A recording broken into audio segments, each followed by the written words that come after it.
You're welcome. Okay, look like the live stream is up. Sergeant, can you check to make sure that we are in the right Zoom room? Yes, pulling up the Zoom now. 1 second.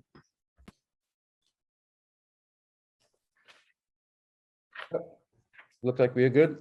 Can we begin with recordings?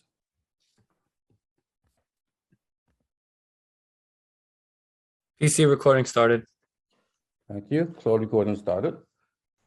At this time, good morning and welcome to the New York City Council remote hearing on the Committee on General Welfare. At this time, all panelists, please turn on your videos. I repeat, all panelists, please turn on your videos. Thank you. To minimize disruption, please place all electronic devices to vibrate or silent mode. Thank you. If you wish to submit testimonies, you may do so via email at testimony@council.nyc.gov. I repeat, testimony@council.nyc.gov. Chair, we are ready to begin. Good morning, everyone, and welcome to today's Committee on the General Welfare hearing. Today, the committee will hold an oversight hearing on unsheltered homelessness in New York City. As of the 2021 Hope Count, there were 2,376 individuals experiencing unsheltered homelessness in New York City. These numbers likely do not accurately reflect the number of individuals living on the streets and in the subways, and the total number is likely much higher than the statistics indicate. We know that those experiencing unsheltered homelessness have higher rates of physical health issues, mental and behavioral health issues, and substance use disorders. Among them, many are chronically homeless, having lived on the street or the subway for at least 9 months of the past 2 years. These individuals have more entrenched needs, with their physical and mental health conditions being complicated by years of living on the streets without access to routine medical, mental health, and dental care. There is a valid mistrust of others and of government among these individuals, many who are often less responsive to government services and outreach. What we need as a city is to develop rapport and to trust with individuals experiencing unsheltered homelessness. And we need to have an actual plan to support these individuals moving into permanent, affordable, and supportive housing. Removing these individuals off the street without any substantial and safe place to house them is simply inhumane and short-sighted. Pushing them into congregate settings where they have already declined placement for many reasons, including safety concerns, is not a plan. Today, the committee would like to hear more about encampment sweeps and the subway safety plan, including how many who have been removed are still staying in shelter or permanent housing setting. I was pleased to hear of the administration's plan to open up additional safe haven and stabilization beds. Today, we want to hear more details about the plan, including what the timeline is for opening and how many new beds will be available. We want to learn more about how the administration is working to ensure that the needs are met of persons with disabilities and those with pets who are currently experiencing unsheltered homelessness. Today, we will also be hearing several bills related to, including 2 bills, intros 211 and 212, which I have co-sponsored. Both of my bills would require reporting on the utilization of temporary emergency housing across all city-administered facilities. These bills would make it easier to understand the scope of homeless services in New York City and better assess gaps that may exist. Thank you to the advocates, members of the public, and those who have lived experience who are joining us remotely today. And thank you to representatives from the administration for joining us. I look forward to hearing from all of you on all of these critical issues. At this time, I'd like to acknowledge my colleagues. I see Council Member Ong, I see Council Member Kabang. I'm trying to see, I see Council Member Lee. I believe some of the colleagues are at a press conference. There was some really big news that was leaked yesterday, and so some members will be joining us momentarily. But finally, I would like to thank the committee staff who worked so hard to prepare for this hearing today. Aminta Kilawan, Crystal Pond, Julia Haramis, Rose Martinez, Nicholas Montalbano, and my staff, Michelle Cruz, and the Deputy Chief of Staff. And now I'd like to call on the council, I was gonna call on Council Member Aviles, but I believe that she is not yet with us. So with that, I will pass it over to the moderator. Thank you, Chair Ayala, and good morning, everyone. I am Aminta Kilawan, Senior Counsel for the Committee on General Welfare for the New York City Council. I'm going to be moderating today's hearing. And before we begin, I want to go over a few procedural matters. I'll be calling on panelists to testify. I want to remind everyone that you will be on mute until you are called, and then you're going to be unmuted. Please listen for your name to be called. For everyone testifying today, please note that there may be a few seconds of a delay before you are unmuted, and we thank you in advance for your patience on that. At today's hearing, the first panel will be comprised of members of the public, followed by the administration, followed by council member questions, and then additional members of the public will testify. During the hearing, if council members would like to ask a question, please use the Zoom raise hand function, and you'll be called upon in order of the order that you raised your hand. Again, our first panel will be comprised of public testimony, and all public testimony will be limited to 2 minutes. After I call your name, please wait a brief moment for the Sergeant at Arms to announce that you may begin before you start your testimony. And please also note that panelists will be able to register for this hearing until 3 hours into the hearing rather. The first public panel in order of speaking will be Johnny Grima, Chao Nieves, and Marcus Moore. I am now going to turn it over to our first panel, beginning with Johnny Grima. Starting time.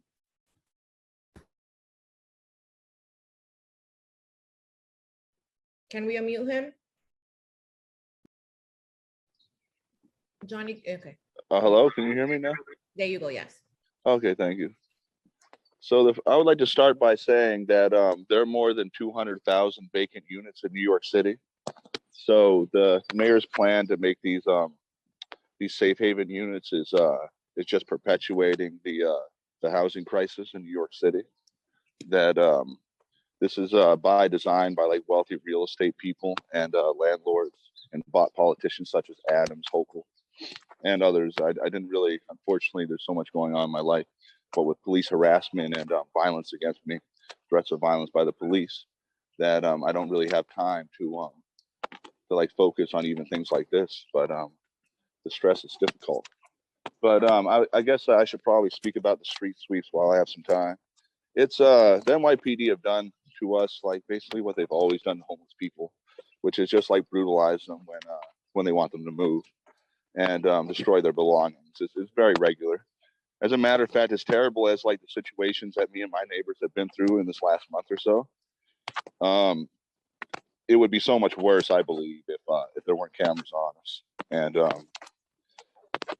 yeah, it's disgusting. Try to pigeonhole homeless people into congregate housing shelters, for instance. But even the singles, such as hotels and whatnot, still have these rigid rules. Like there's no such thing as tenants' rights in these places, you know? Like a staff can basically get you transferred over like a bogus accusation, you know? And often, you know, I believe even the shelters, they still scan you with a metal detector. You know, you can only be gone for up to like 3 days without losing your bed. Like it's crazy. You know, they can come in and check all your stuff. I mean, like, why are homeless people being treated like terrorists or something? You know, like, why do we have to get treated like that? Especially when there's so many empty units in the city. And, you know, to end homelessness in New York, you got to get rid of evictions too.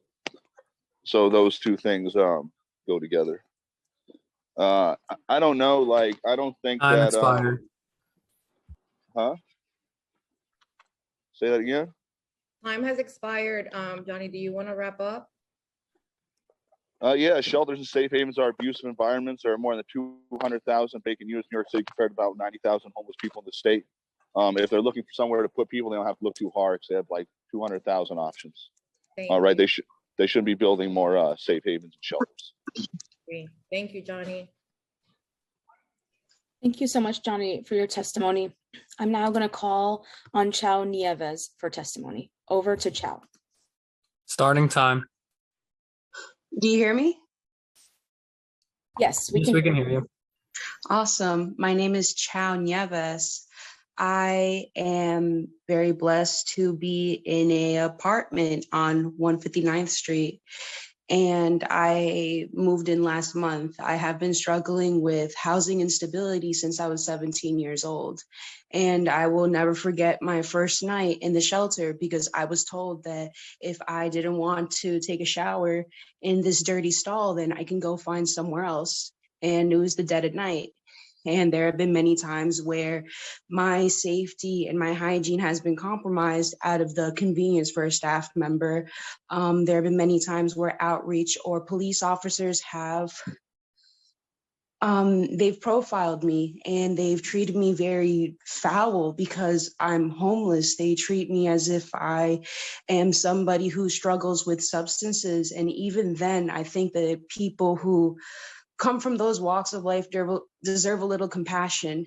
You know, we are running from a lot of pain, and then we are put in environments ruled by people who are hungry for power, and they hold the little bit of stability you have over your head as if it's a treat, and they dehumanize us. I'm only 24 years old and I finally have my home for myself, and I am very privileged right now. But I've fought for 7 years, and there are plenty of people who have fought longer than me and they have little to nothing still. And it's very unfair. Yeah, we just deserve better than this. There's no reason why people should be coming out of abusive relationships or homes, or coming from environments where they have nothing, from, just from the system, to be brought into like some sort of hell. People need help. Thank you. Time. Thank you for sharing that, John. Congratulations on finally getting your new place. I hope that you're enjoying it. And I know that the journey there was not easy and, took way too long, but I'm really excited for this new chapter in your life. And I want to thank you for, being here today and really helping to bring a face, right, to this issue and to continue to share your story. I think that's very powerful. And we welcome you today. Thank you. Thank you so much, Chow, for your testimony. I am going to now turn to Marcus Moore for testimony. Over to Marcus. Starting time.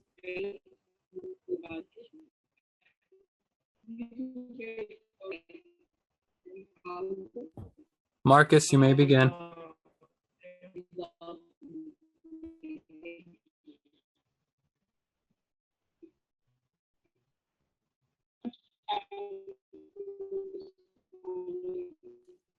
I think we are having some technical difficulties hearing Marcus at this point.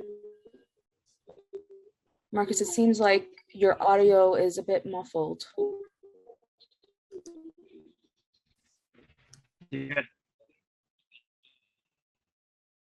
Yeah. So good morning. Marcus, you may want to. Briefly. So, yes, I will just yes.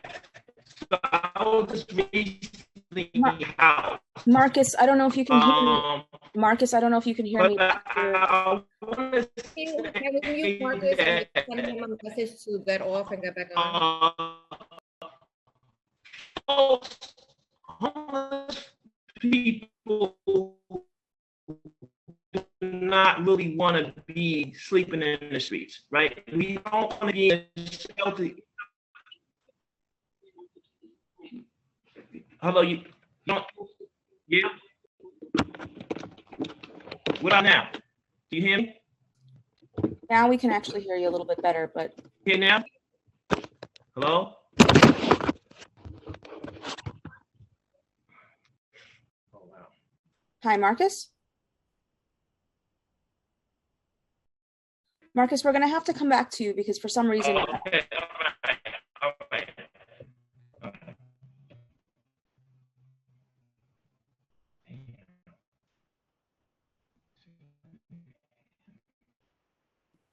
Okay, can we hear from the next person? Amenta, you're muted. So at this point, we have concluded the first public panel. We're going to now move on to the second panel, which will be members of the administration. I'm now going to call on members of the administration to testify. DSS Commissioner Gary Jenkins, and for questions and answers, DHS Commissioner Jocelyn Carter and DHS Assistant Commissioner for Partnership, Capacity Building and Strategy, Shane Cox. I am now going to read the oath, and afterwards I'll call on each panelist here from the administration to respond individually. Do you affirm to tell the truth, the whole truth, and nothing but the truth before this committee and to respond honestly to council member questions? Commissioner Jenkins. Yes. Thank you. DHS Administrator Carter. I do. Thank you. And finally, DHS Assistant Commissioner Cox. Yes, I do. Thank you all. Commissioner Jenkins, you may begin when ready. Thank you. Good morning. I want to thank the General Welfare Committee and Deputy Speaker Ayala for holding today's hearing and for the opportunity to testify about the Department of Homeless Services work to support unsheltered New Yorkers. My name is Gary P. Jenkins, and I am the Commissioner of the Department of Social Services. I am joined by Department of Homeless Services Administrator Jocelyn Carter and DHS Assistant Commissioner for Partnership, Capacity Building and Strategy, Shane Cox. We look forward to updating the committee today on the work of DHS and our partner agencies in addressing homelessness.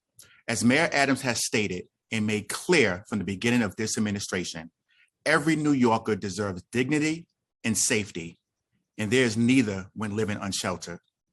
That is why we have been laser focused in implementing the mayor's initiative to encourage vulnerable New Yorkers to come inside and off the streets and subways and enter safe settings with dedicated supports. This approach is reinforced by our commitment to aggressively expand our low barrier resources and capacity, which was highlighted by the mayor's recent announcement to allocate unprecedented resources for New Yorkers experiencing homelessness. As part of this investment, the Adams administration will add more than $170 million in fiscal year 2023 executive budget to provide high quality services for unsheltered New Yorkers. As mentioned, this would be the largest investment made by any city administration to fund and expand street outreach programs and low barrier programs. As announced by Mayor Adams, this investment will fund around 1,400 low barriers, safe havens, and stabilization beds, which would bring the total of these beds to over 4,000, opening up more opportunities for our vulnerable neighbors to access our services and get the support they need. This administration has already made significant progress on this commitment to increase the capacity of low barrier beds dedicated to serving New Yorkers experiencing unsheltered homelessness as part of the subway safety plan. As of today, the city has opened new high quality sites which will offer dedicated supports to more than 400 New Yorkers as part of nearly 500 specialized beds announced in the plan earlier this year. More than 100 beds are expected to come online in the coming months, exceeding the goal originally announced in the plan.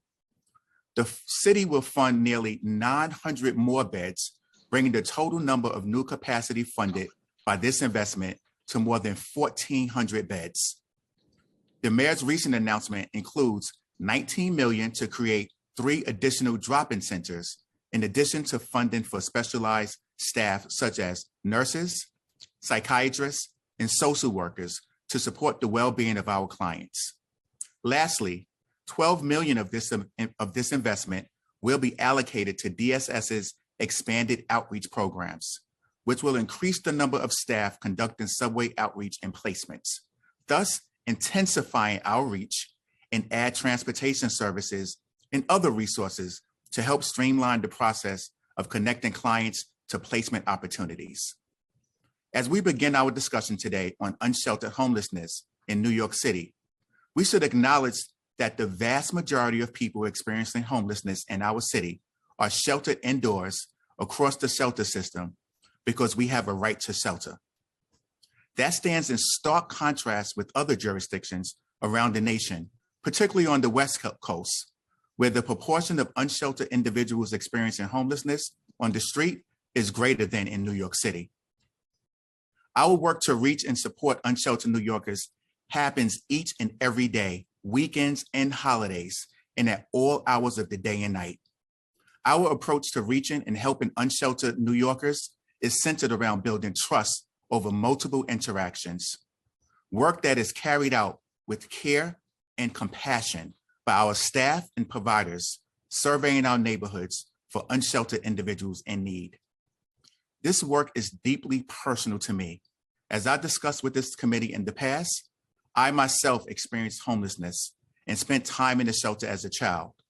So I understand firsthand that our work changes lives and that we have a responsibility to provide our clients with resources that they need to not just survive, but to thrive in our city. We are the safety net of last resort for many New Yorkers, and I take our responsibility to shelter our most vulnerable neighbors with the utmost seriousness. Before we summarize our work to support unsheltered New Yorkers and our strategies to help those in need, I want to provide important background on DHS and homelessness. DHS is committed to preventing and addressing homelessness across the 5 boroughs. Our staff and providers employ many innovative strategies to help individuals who are in temporary shelter or are unsheltered to come in off the streets and to successfully transition to permanency. The mission of DHS is to prevent homelessness when possible, address street homelessness, provide safe temporary shelter, and connect New Yorkers experiencing homelessness to suitable housing. We carry out this mission with care and compassion for each client in their circumstances. We also remain committed to meeting our legal and moral mandates to provide temporary emergency shelter at request to all eligible New Yorkers who need it. Our staff and providers also help these individuals access a variety of social services, employment opportunities, work supports, and other public benefits. We also help clients increase their financial literacy and search for permanent housing to ensure a seamless transition back to independent living and stability. As we continue our discussion today, it is important to contextualize the environment in which we do this work. In recent years, New York City has seen significant decreases in affordable housing. In the decade between 2005 and 2015, household rents in New York City increased by 18.4%, while at the same time, incomes fell to keep pace, increasing by only 4.8%. Looking at affordable housing supply, between 1994 and 2012, the city suffered a net loss of about 150,000 rent stabilized units. As a result, by 2015, the city had insufficient housing for millions of low-income New Yorkers. These trends, along with the factors such as an economy that leaves too many living paycheck to paycheck, domestic violence, overcrowding, housing evictions, untreated mental health challenges, and inadequate discharge planning from mental health institutions and state correctional facilities have resulted in homelessness and displacement across the 5 boroughs over the past decades. While these challenges persist, we are steadily working to address the multifaceted drivers of homelessness.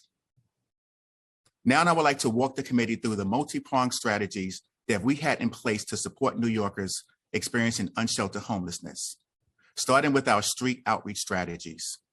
These outreach strategies are proactive, and we are proud of the work our staff perform to actively identify and connect with vulnerable New Yorkers.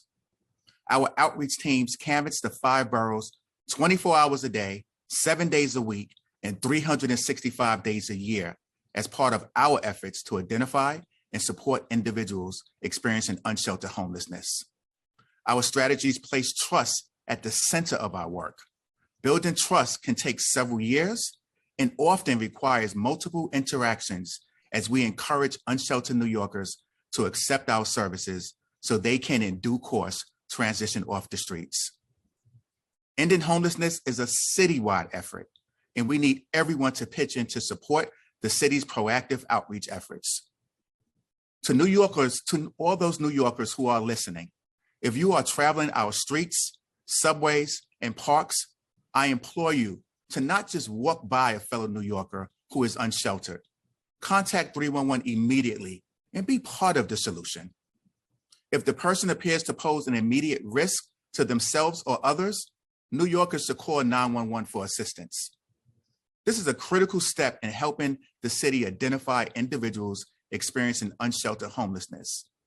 And we ask that you inform your constituents about ways they can help by giving our collective responsibility to assist our neighbors in need. Once someone calls 311 to report an unsheltered New Yorker in need of assistance, a 311 service request is created. That service request is then routed to a social service provider or a partner agency, which results in an outreach team being dispatched to the reported location. The outreach teams then locate that individual and, if found, directly engage the person, assess for safety, and encourage them to accept services and transition off the streets or subways.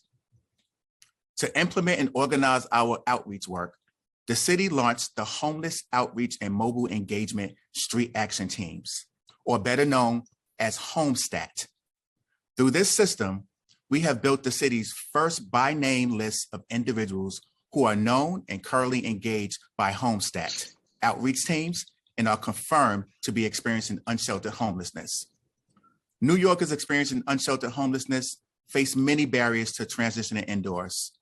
Many of our unsheltered neighbors have fallen through various safety nets, experienced trauma, or are dealing with mental health or substance use challenges.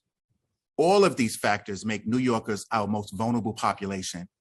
As mentioned, it can take multiple interactions and persistent and compassionate engagement to successfully encourage someone experiencing unsheltered homelessness to accept city services. Given these circumstances, it is important to understand that there is no one-size-fits-all approach to ending homelessness. However, HomeStat and our approach allows our outreach teams to engage New Yorkers experiencing unsheltered homelessness, person by person, directly and repeatedly, working to gain their trust and ultimately encourage them to accept services. Shifting to the services available to New Yorkers experiencing unsheltered homelessness, I want to highlight the specialized facilities DHS oversees to support these individuals. Along with our providers, DHS operates drop-in centers, stabilization beds, and safe havens, which provide low barrier programs that specifically target individuals who may be resistant to accept our services or other services, including traditional shelter. For the committee's background, I want to provide a more detailed overview of these resources. Drop-in centers offer baseline services with the goal of meeting immediate needs for unsheltered New Yorkers, such as meals and showers. Drop-in centers have case management services on site, which provide an immediate option for individuals who want to transition off the streets.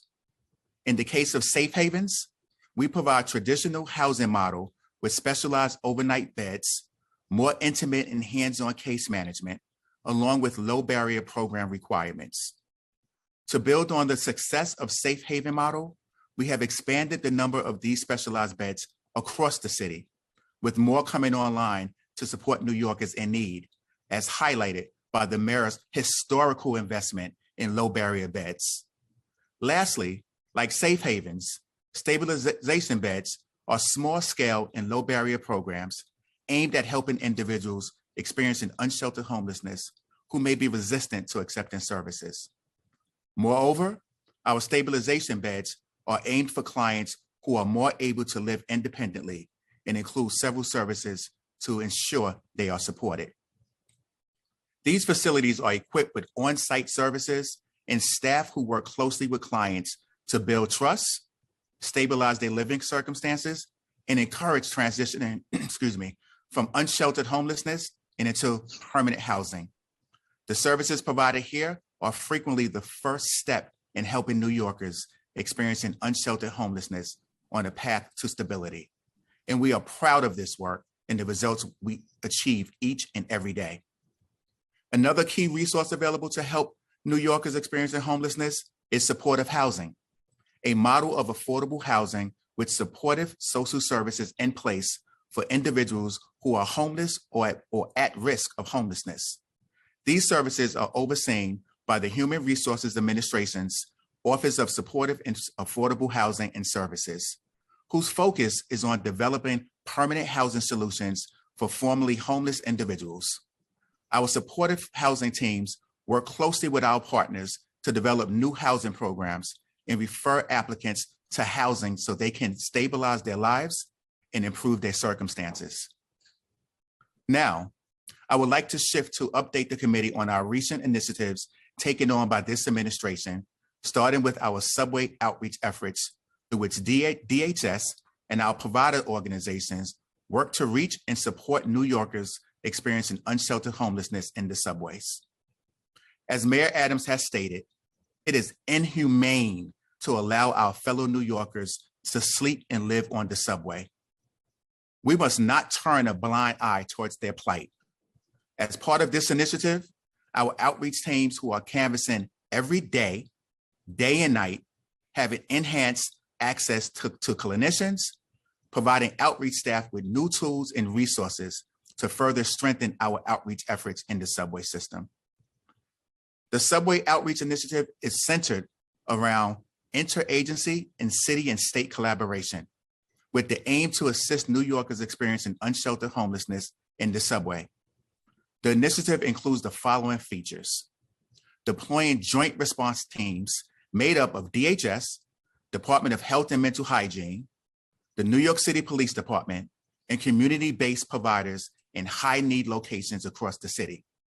They work in partnership with the state's Safe Options Support Outreach Teams, also known as SOS teams, which consist of outreach workers and clinicians. Incorporating medical services to individuals experiencing unsheltered homelessness. Streamlining the placement process into supportive housing and minimizing the amount of paperwork required to show eligibility.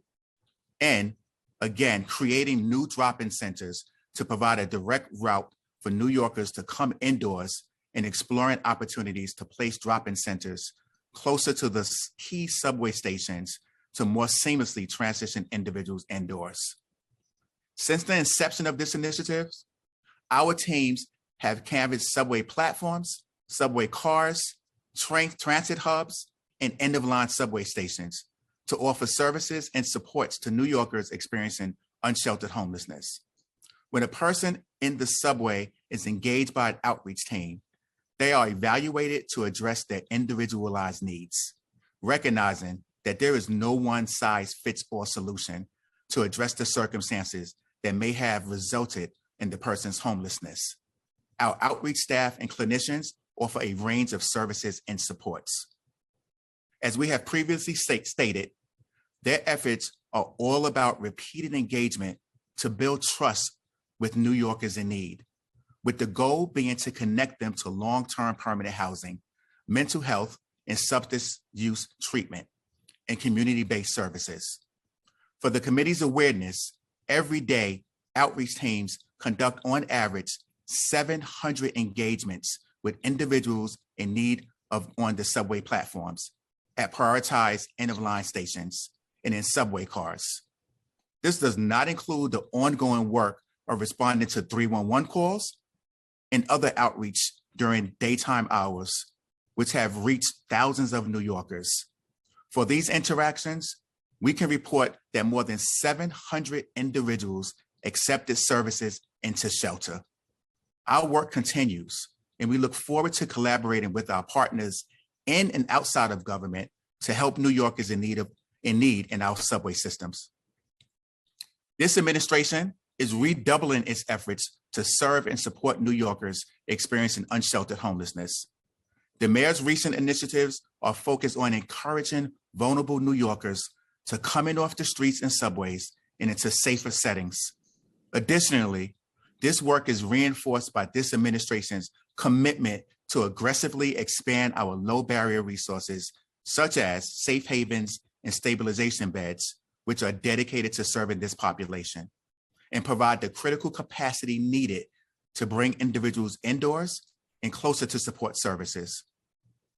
Regarding the city's latest interagency collaboration efforts to address encampments, the mayor has been clear from the onset that we are not going to abandon our neighbors who are suffering, particularly when the city has the ability to help and improve their conditions.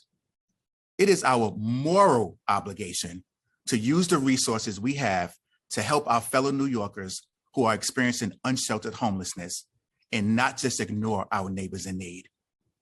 It is critical that we provide services for our vulnerable neighbors who need our help. And thanks to this initiative, our city will become more equitable for all. At each cleaning, DHS outreach teams are there on the ground to connect New Yorkers experiencing unsheltered homelessness with services and help facilitate the connection to provide shelter, food, and support. As the mayor has stated, we will not be deterred from offering the help and services to our unsheltered neighbors that they deserve and are entitled to, all while ensuring that our public spaces remain clear and clean and available to all. We appreciate the committee Deputy Speaker recent acknowledgement about the effectiveness of our low barrier programs, such as safe havens and stabilization beds, which are specifically tailored to unsheltered individuals who may be resistant to accepting services or who may not be best served by other services, including traditional housing settings. That is why, as of today, we have approximately 3,000 specialized beds dedicated to serving the unique needs of New Yorkers experiencing unsheltered homelessness. And as I mentioned earlier, with the historical investment we are making, including funding for around 1,400 low barrier beds, which would bring the total of these beds to over 4,000, opening up more opportunities for our vulnerable New Yorkers and our neighbors to access our services and get the support they need and deserve. We will also want to take this opportunity to highlight the various shelter models used by DHS and our partners to support New Yorkers in need. All of our facilities, from dormitory shelters to safe havens, maintain strict protocols to ensure the safety of our clients. Our staff and providers receive the necessary training, some of which we have worked with the City Council to craft to ensure that we have the tools and knowledge to address any safety concerns and de-escalate matters in a professional manner. Specifically, looking at our dormitory settings and safety, all of our shelter sites have 24/7 security. We have cleared more than 90% of violations and have added tens of millions of dollars annually for programming for our clients to participate in.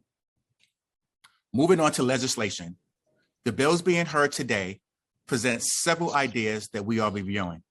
As we continue these discussions, we encourage the committee to consider the fiscal and staffing resources that will be necessary to carry out these proposals and the impact on our agency's programming.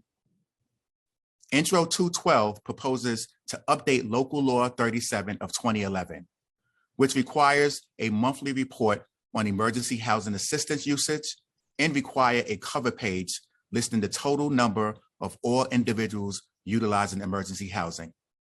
We look forward to discussing this proposal further with the bill's sponsor to ensure we present an accurate view of clients in DHS shelter and other emergency shelters, while at the same time ensuring reporting does not duplicate pre-existing requirements. Intro 212 would require reporting on exits from city-administered facilities and financing, starts and completions of permanent housing meant for individuals exiting these facilities. This bill presents similar challenges as Intro 212. We want to ensure the reporting required by this bill is not onerous or repetitive of existing requirements. And again, we look forward to working with the sponsor to understand the intent. Lastly, today's pre-considered introduction proposes that the Department of Homeless Services and Human Resources Administration track and report data on rental assistance programs. We are reviewing the legislation and we look forward to discussing and clarifying the information being requested in this proposal, with the goal being to ensure the data's accuracy and efficiency. Based on the initial review, as currently draft, the bill would pose a substantial administrative burden on the agency, as it requires resource-intensive data collection and seeks information that is anticipated to be untraceable. As we close our testimony today, I want to briefly summarize our key takeaways on how the Adams administration is working to address unsheltered homelessness across our city.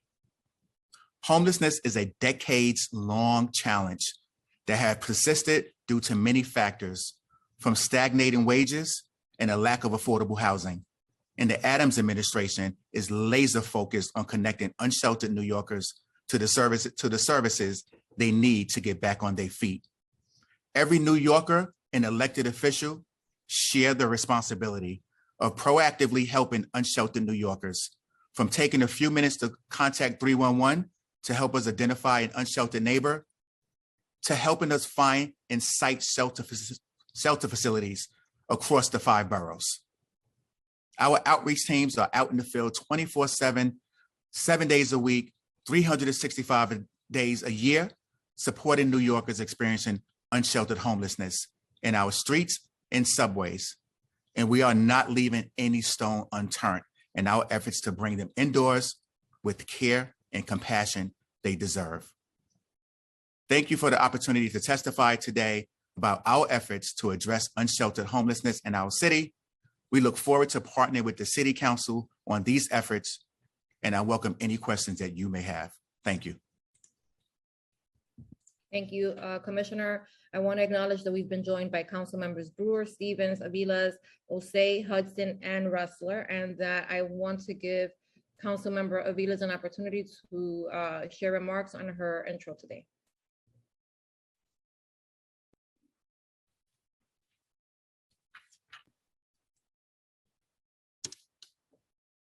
Councilmember, can you unmute? Can somebody please unmute her? Thank you. Great. Can you hear me? Fantastic. Thank you so much to the chair for the opportunity to provide remarks on this pre-considered introduction, a bill that I am proudly the prime sponsor of, and a bill which has previously been brought before the council, Intro 1020, by then Council Member Alika Ampry-Samuel.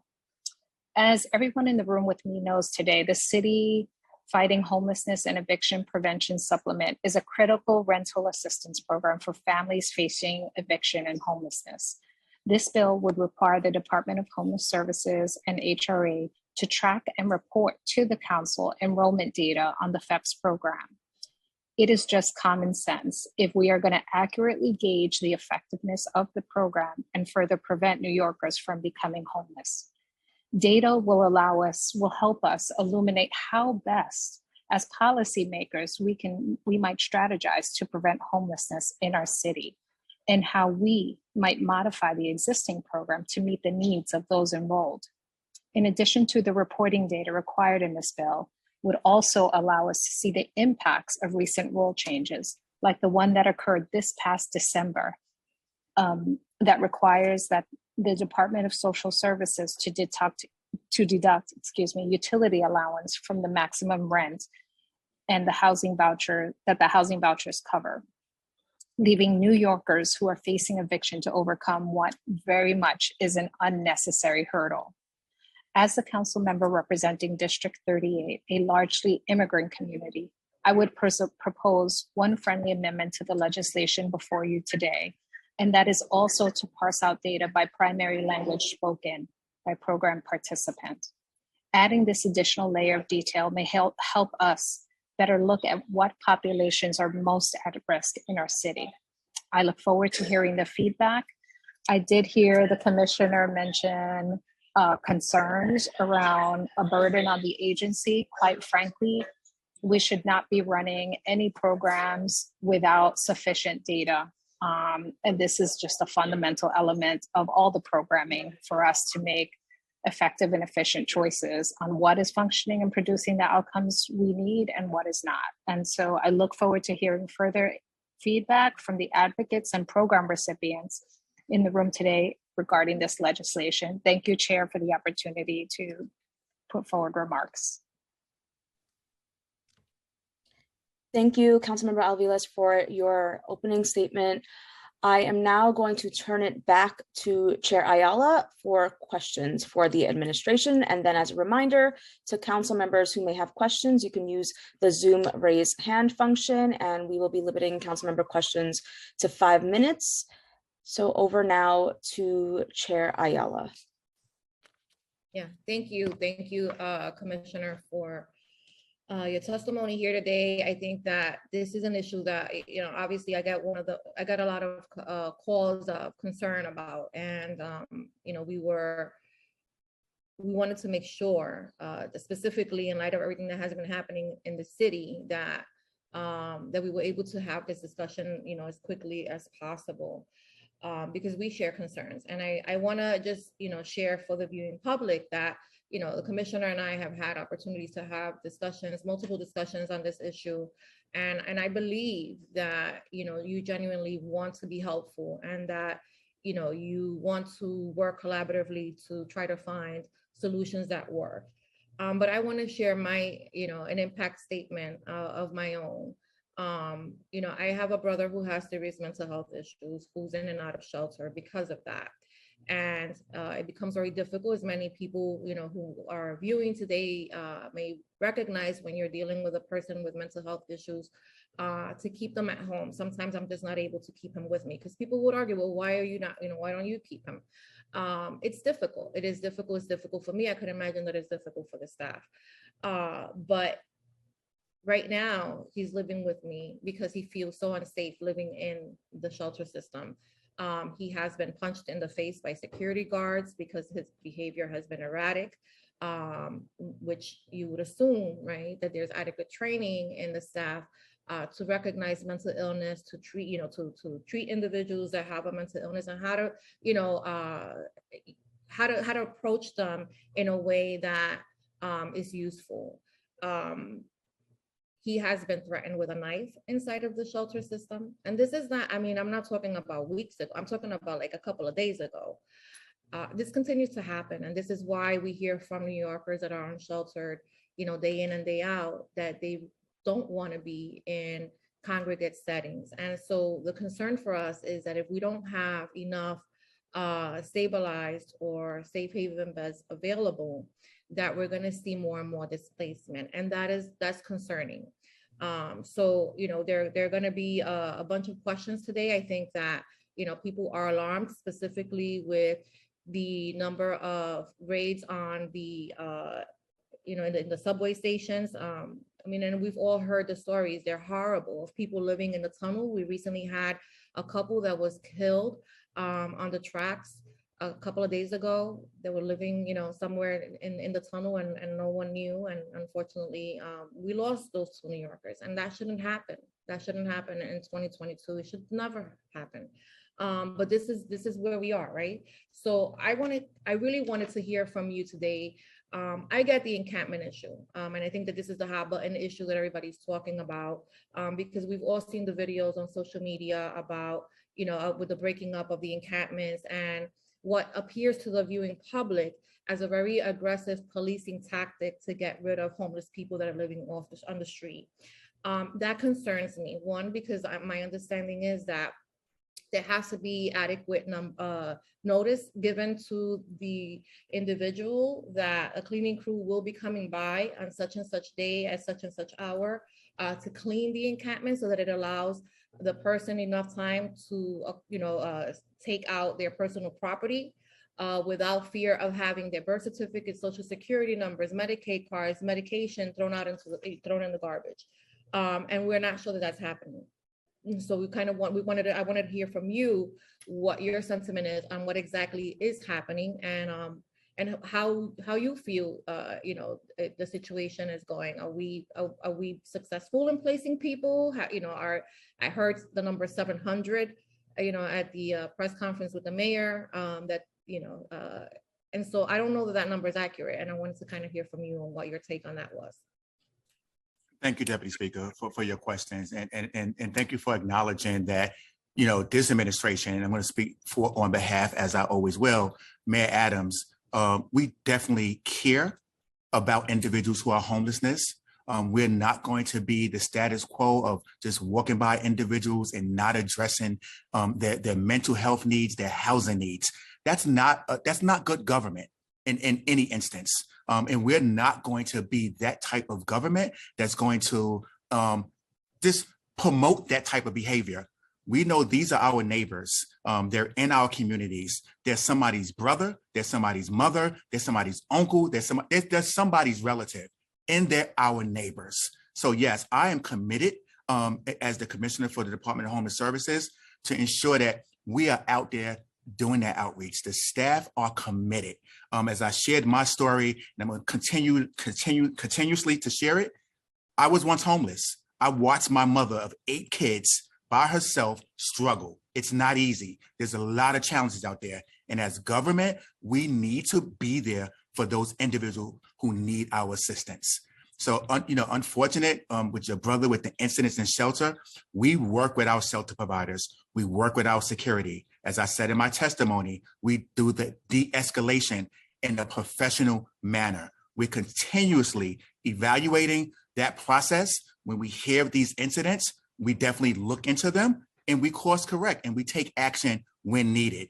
But the vast majority of our shelters, I know in the papers, like, oh, it's not safe. 95% of our unsheltered population is in shelter. We're out there each and every day encouraging individuals to come inside to receive those services. Really pleased that the mayor, the first mayor ever in New York City to make the largest investment in street outreach. Again, that's going to get our safe havens, our stabilization beds, our drop-in centers. Those are critical tools to build that trust with the individuals, to have them come in so we can provide the services they need so they can get on the path to be on the right footing. In regards to the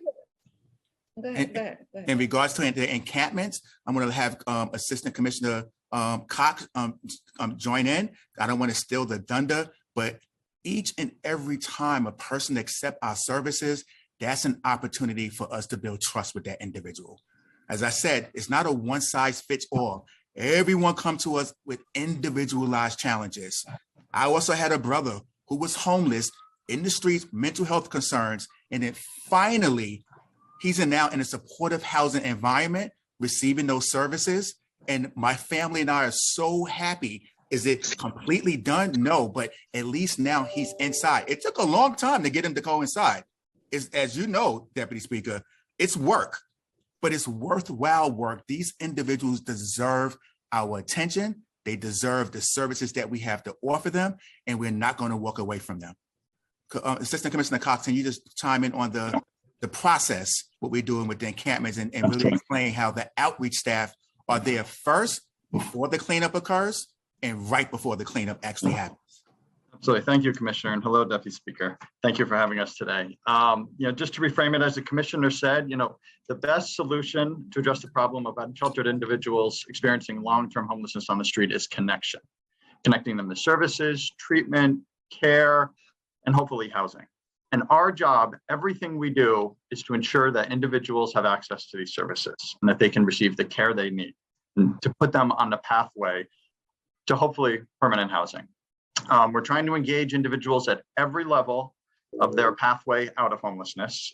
As the Commissioner said, I'll go into the details of the encampment process, but fundamentally, we have outreach teams involved in the process who are persistently, diligently trying to do transformative work.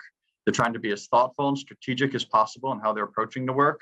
And they're always tinkering with what's offered and in the ways in which they're offered. And fundamentally, we view every individual on the street as a crisis. Every engagement, though, is an opportunity to connect them, to get them inside. And every night off the street is a success. And so essentially, when the city encounters or learns of or receives a report about a condition on the street that needs to be addressed, or that's illegal, unsanitary, unsafe, we're trying to address it quickly and carefully, but with compassion and in a coordinated manner. Our role at DHS is to ensure that the unsheltered individuals living on the street have access to social services and housing. And they have access at every step of the process. They have access in every single engagement. And even while these conditions are being addressed. So really what that means is there's a couple key components. Number one is providing advance notice to the individuals, alerting them that there's going to be a cleanup operation. And then being on hand before the operation, during the operation, and then if need be afterwards. If somebody does not accept services, we'll continue to go back and re-engage them. And obviously we're always focused on preserving the relationships that we built with clients through this engagement, but we want to be there again at every step of the process. So we absolutely aim to give notice, and we almost always have given notice, at least 24 hours notice. Is that an acknowledgement that there have been times where notice hasn't been given? There may be particular emergency circumstances, but outside of that, the general process is to give notice for us in the encampment cleaning process.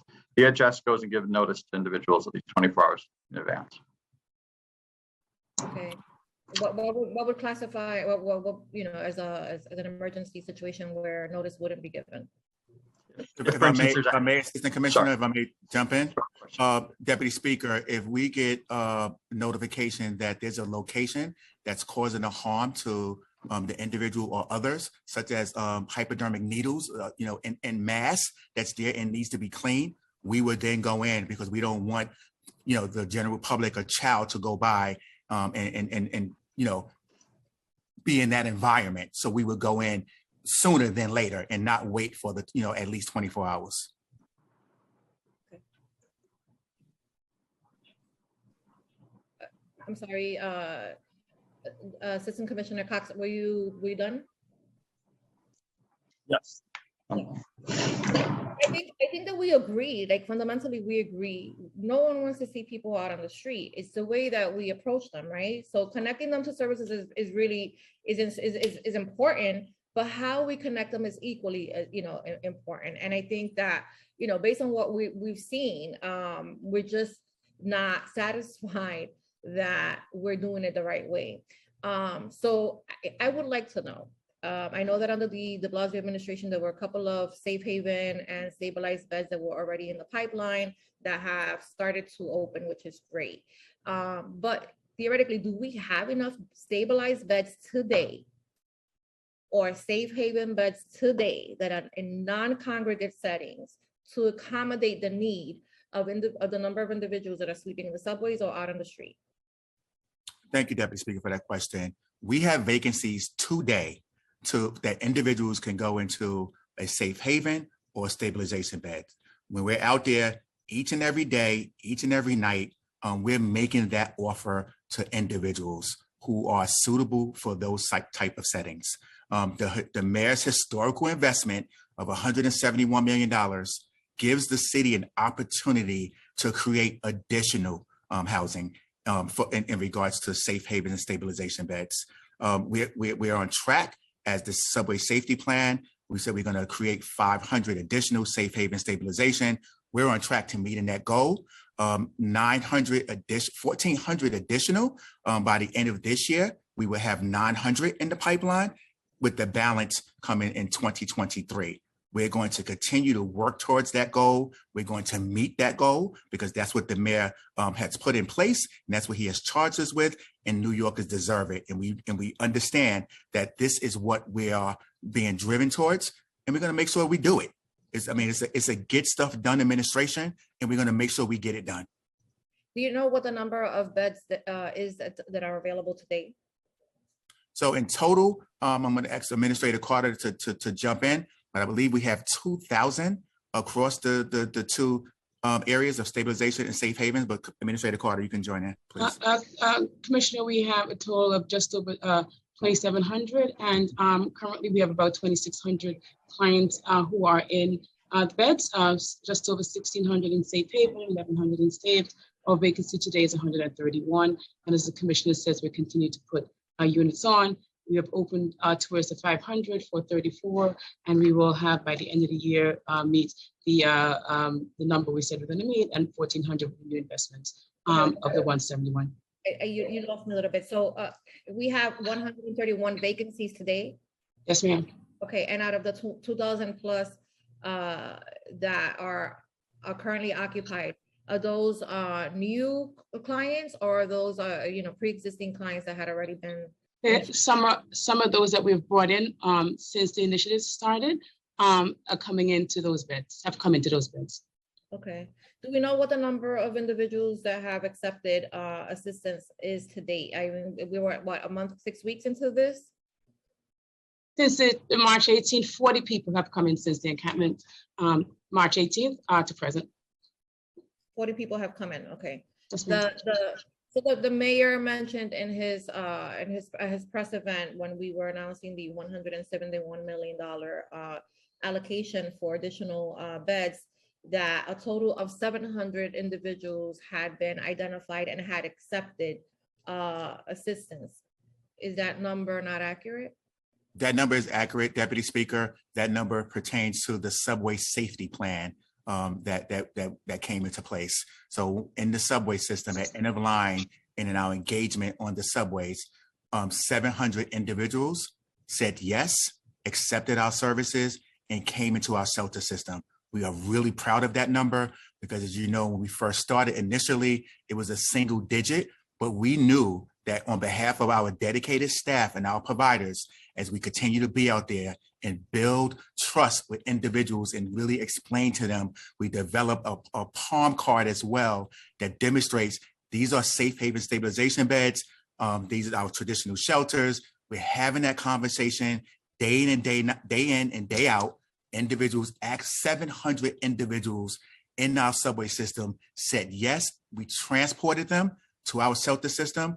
They accepted our services, and it really provided that opportunity to start building that trust. I'm a little confused because it doesn't seem, the math is not adding up for me. We have 700 people that have accepted services in the subway, as part of the subway safety plan, but we only have 131 vacancies in, stabilized and safe haven beds available. So were those people placed in congregate settings, or were they placed in, where did you put them? The individuals were placed in our shelter system, which is our dormitory style, which you categorize as congregate. I call it dormitory. Our safe havens, our stabilization beds, our drop-in centers. Okay. What is the length of stay at a drop-in center? Administrator Carter. I'll get back to you on that, Deputy Speaker. Okay, because my understanding is that a drop-in center has no bed. You're basically sitting in a chair waiting to be placed, right? Yeah, drop-in centers are just the first low barrier where people are not yet ready to come into a traditional bed, whether it's a safe haven, a stay bed, or traditional shelter setting, so they can come in. It's the first entry for people who are beginning to build trust, and those who are not yet ready, we can get them into a drop-in center where they can get a shower, get food, and begin case management, right? So it's really is making that connection so they don't have to be in the street that particular night. We find that when they start building that trust, the next step can be moving to a safe haven or a stabilization bed or entering our system. It's just the beginning state of, yeah, I can come, but I'm not yet ready, and we have that available for them. Okay. Right, and the 700, Deputy Speaker, that 700 number is our dormitory, our safe haven, or our stabilization bed. Okay, and of the ones that went into congregate setting, the dormitory style, do we know how many of them stayed? We can get that information for you. We have it. Yeah, because I think that one of the issues that we keep hearing from the impacted communities, like, look, I don't feel safe there, I'm not gonna go, which quite frankly, I don't understand how in 2022, and maybe this is a discussion, moving forward, why we're not looking at, and yes, listen, I am an advocate of, building more housing as opposed to building more shelters, but we're gonna need, right? I mean, we're a city that's mandated to house individuals, that are unhoused. So we're going to need shelters at some point, I don't know that we're going to need as many, but I don't understand why we're not investing money into retrofitting the existing sites so that they are more reflective of the need. It's very difficult, to live in a congregate setting. You're sharing space with people you don't know. You're constantly afraid that you're going to get attacked. You're constantly afraid that your property is going to be stolen. Many people report that they don't even sleep. They don't feel, mentally like they're exhausted. And you would have to be to accept living on the street or on the subway as an alternative option. I mean, I think that in and of itself, is a strong message that, we need to be mindful of, and we need to be listening to. And I think that's kind of where I struggle with all of this, is because I feel like we're not working, as smart as we can to really, create a comprehensive plan that looks at all of the complexities of homelessness in a way that is fruitful. So yeah, we can go out and we can break an encampment and we clean that street, hooray for us, and great for the community, because I also, I understand I have a responsibility to the entire community. So that means, the impacted unsheltered individual and the community at large that's complaining about that encampment. But if I am moving those people and they're telling me, council member, I will not go into the congregate setting, and I am still moving them and putting them in a congregate setting, then I know that the likelihood that they're going to leave through the back door and they're going to end up sleeping on another street is very high. We're seeing that now here. We're seeing that in my district. I have one of the largest public housing stocks in the city, and I have never, ever seen the number of homeless individuals sleeping in the hallways of my public housing developments as I have to date. People with mattresses, furniture. Ideally we would have one or two that would, go up to the roof, and we have people that have substance use disorder issues, and they, that happens. But to the extent that we're seeing it today, I've never seen it. So I wonder, right? As I would imagine that anybody would, are those individuals people that are coming, that are being pushed out of the of encampments on the street, that are now moving into into buildings? Are these people that are leaving the shelter system that we can't really that we're not necessarily tracking, right? So when we ask for tracking data, it's important, because that's how we gauge if we're being successful or not. So we want to be helpful. We want to be helpful. We want you to be successful. We want to make sure that every individual has some place to stay, where they feel safe, where they are being connected to the services and the resources that they deserve. But we want to do it in a way that is actually, efficient and effective. So I just want to put all of that out there, because I think that the perception is that, members of the council are a little bit too lax, right? We coddle people. It's not about coddling people. It's about being realistic. It does not benefit anyone if we're moving them from one place and putting them in another. And that raises a question for me. We have a program, it's actually an initiative, I don't know, it's a policy of DHS, that whenever an individual is sited on the street, in order to qualify for a safe haven or for a stabilized bed, they need to be cited a certain number of times, right? That policy, as far as I'm concerned, is still in use. So if we identify John Doe on the corner of 33rd and 3rd, and we've already seen him there 3 or 4 times, but now we've disrupted his encampment, and now he didn't accept services and he went somewhere else. Does the clock start all over again in order for him to qualify for these services if he's identified elsewhere? So Deputy Speaker, you threw a couple of questions in there, trying to keep it all in my head, so I'll make sure I'm responsive to your questions. I'm going to start with the last, and I'm going to have Administrator Carter join in. Thank you. In regards to a placement into a safe haven and stabilization bed, the first interaction, we're doing that assessment. The outreach team is doing an assessment. The outreach team is doing an evaluation. The clinician that is there is doing the same to see what's best fit for that individual. We would not want to place someone in a safe haven in a single occupancy room by themselves if they present with serious mental health challenges. We want to make sure that person first is safe and healthy. There is no rule in this administration that you have to be seen a certain amount of time before you place. Each and every night, we do direct placements from the streets or the subway system into a safe haven or stabilization, if that's what's best for that individual when we do the assessment. And we're going to always look at what's best for that individual, because as I said in the testimony, not a one size fits all is not for everyone. If a person needs medical attention, we want to make sure that we're providing medical attention. If a person needs to get to a hospital, we want to make sure that person goes to a hospital and not just placed in a single room, which is not good for them, for us as a city as a whole. So to answer your question, you can actually go, if you're suited, from the streets, from the subway system into one of our safe havens, stabilization, or dormitory. If they're known to our dormitory in the past, we want to have that engagement to say, you still have a bed there. Would you like to go back? And Administrator Carter would join in. We go out at least once, twice a week. We're in the subway system. I invite the council members to join me as well. I'm out there 1 o'clock, 2 o'clock, 3 o'clock in the morning, really engaging our neighbors, having them understand, showing them that brochure. There's a better way, there's a better space for you to be than to be on the streets or in our subway system. Administrator Carter? Having just described what I described to you about the experiences with my own brother, right?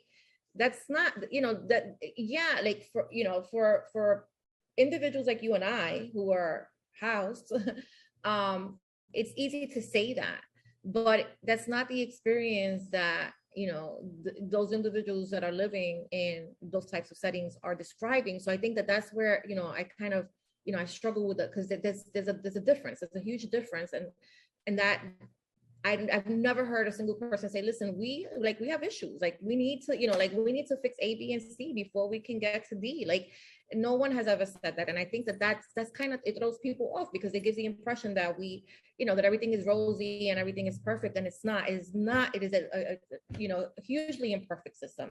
It is impossible to deal with all of the complexities that you have to deal with and be perfect. That we understand that, right?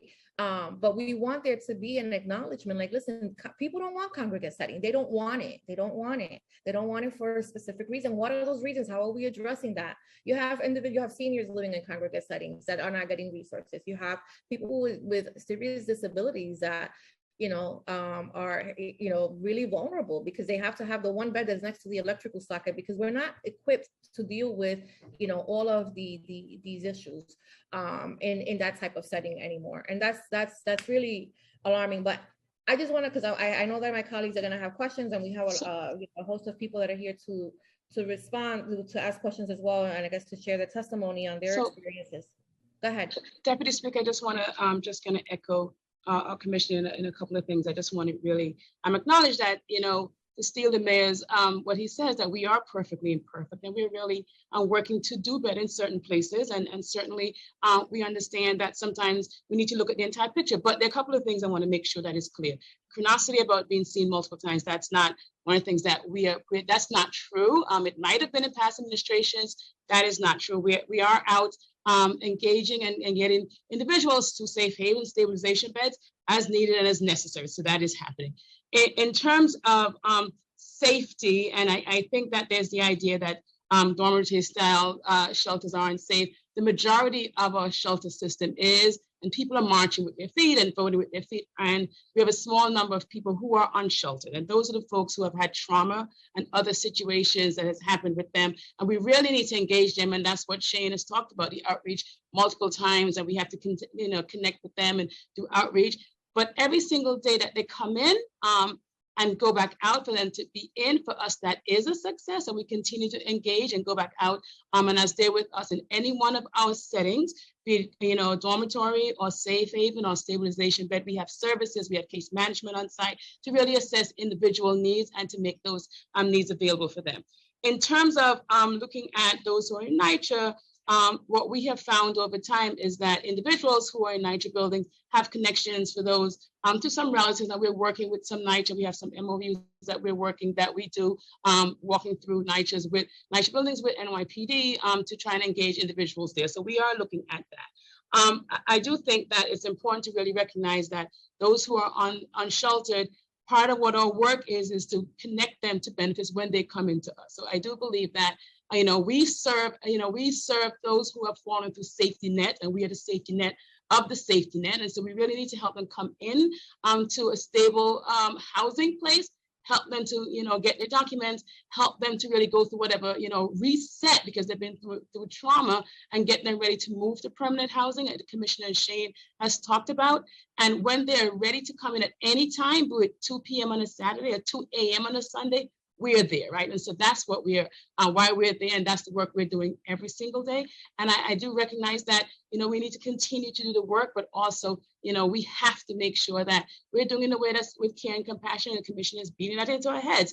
This is how we need to do that work. And so we'll continue to do that. And I hear the Commissioner says, we're out at night, and we're seeing that placement from, subway to stabilization or safe haven. And so we're doing that comprehensive work. Yeah, I mean, maybe we can go and hang out at one of the congregate settings and spend the night. I would welcome spending the night with you, Commissioner. We can go and hang out there and see what it looks like for, what it feels like to have.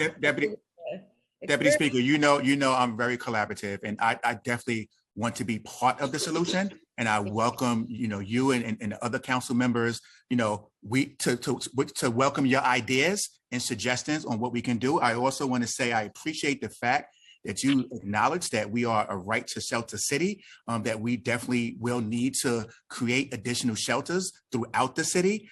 We are looking at purpose-built shelters. As you said, we don't want to continue that practice of retrofitting into a building, but really looking at what's best for the community, what's best for our clients, what's best for the city as a whole. So I'm glad you acknowledge that, and that is our vision on how do we create purpose-built shelters throughout the city. Okay, so I'll ask a couple of really quick questions, and then I'm gonna defer to my colleagues. How does DHS define safe haven? Because we saw in a recent announcement of a safe haven in the South Bronx, there were photos that were shown that looked like a smaller congregate setting as opposed to what we think is more in line with what we see as a safe haven, which is a smaller, maybe 1 or 2 beds per room. So is that, how does DHS define safe haven? So safe haven is more of an intimate setting. It is a smaller units. We have our single occupancy, we have double, some is quadruple, but we have on-site services, medical services for those who actually need that service. When we do our assessment, we do our evaluation, we recognize that that particular individual would do better in a smaller setting. So throughout our safe havens, that's for those the low barrier locations. It's for individuals who need that more hands-on stabilization.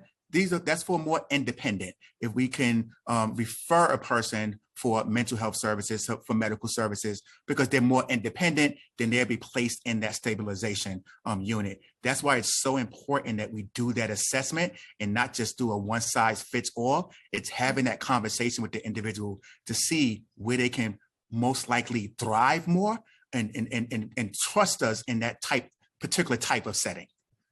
Now, what do you think is the optimal number of people per room in a safe haven? I mean, it depends on the individual, right? So like I said, we have singles, we have doubles, we have some quadruples. The one we went to in the Bronx, our newest one, I believe what I saw there, Administrator Carter, we had rooms of, it fit four individuals into the quads. All right, and how do individuals who accept referrals to a shelter, safe haven, or a stabilized bed or drop-in center get to the site? We provide transportation. We provide transportation when we're out on the streets or in the subway system. Transportation is part of it. That's also part of the investment that the mayor has, is part of his 171 million. It's also for additional transportation. Okay. And can you share which agencies are conducting the homeless outreach on the subways?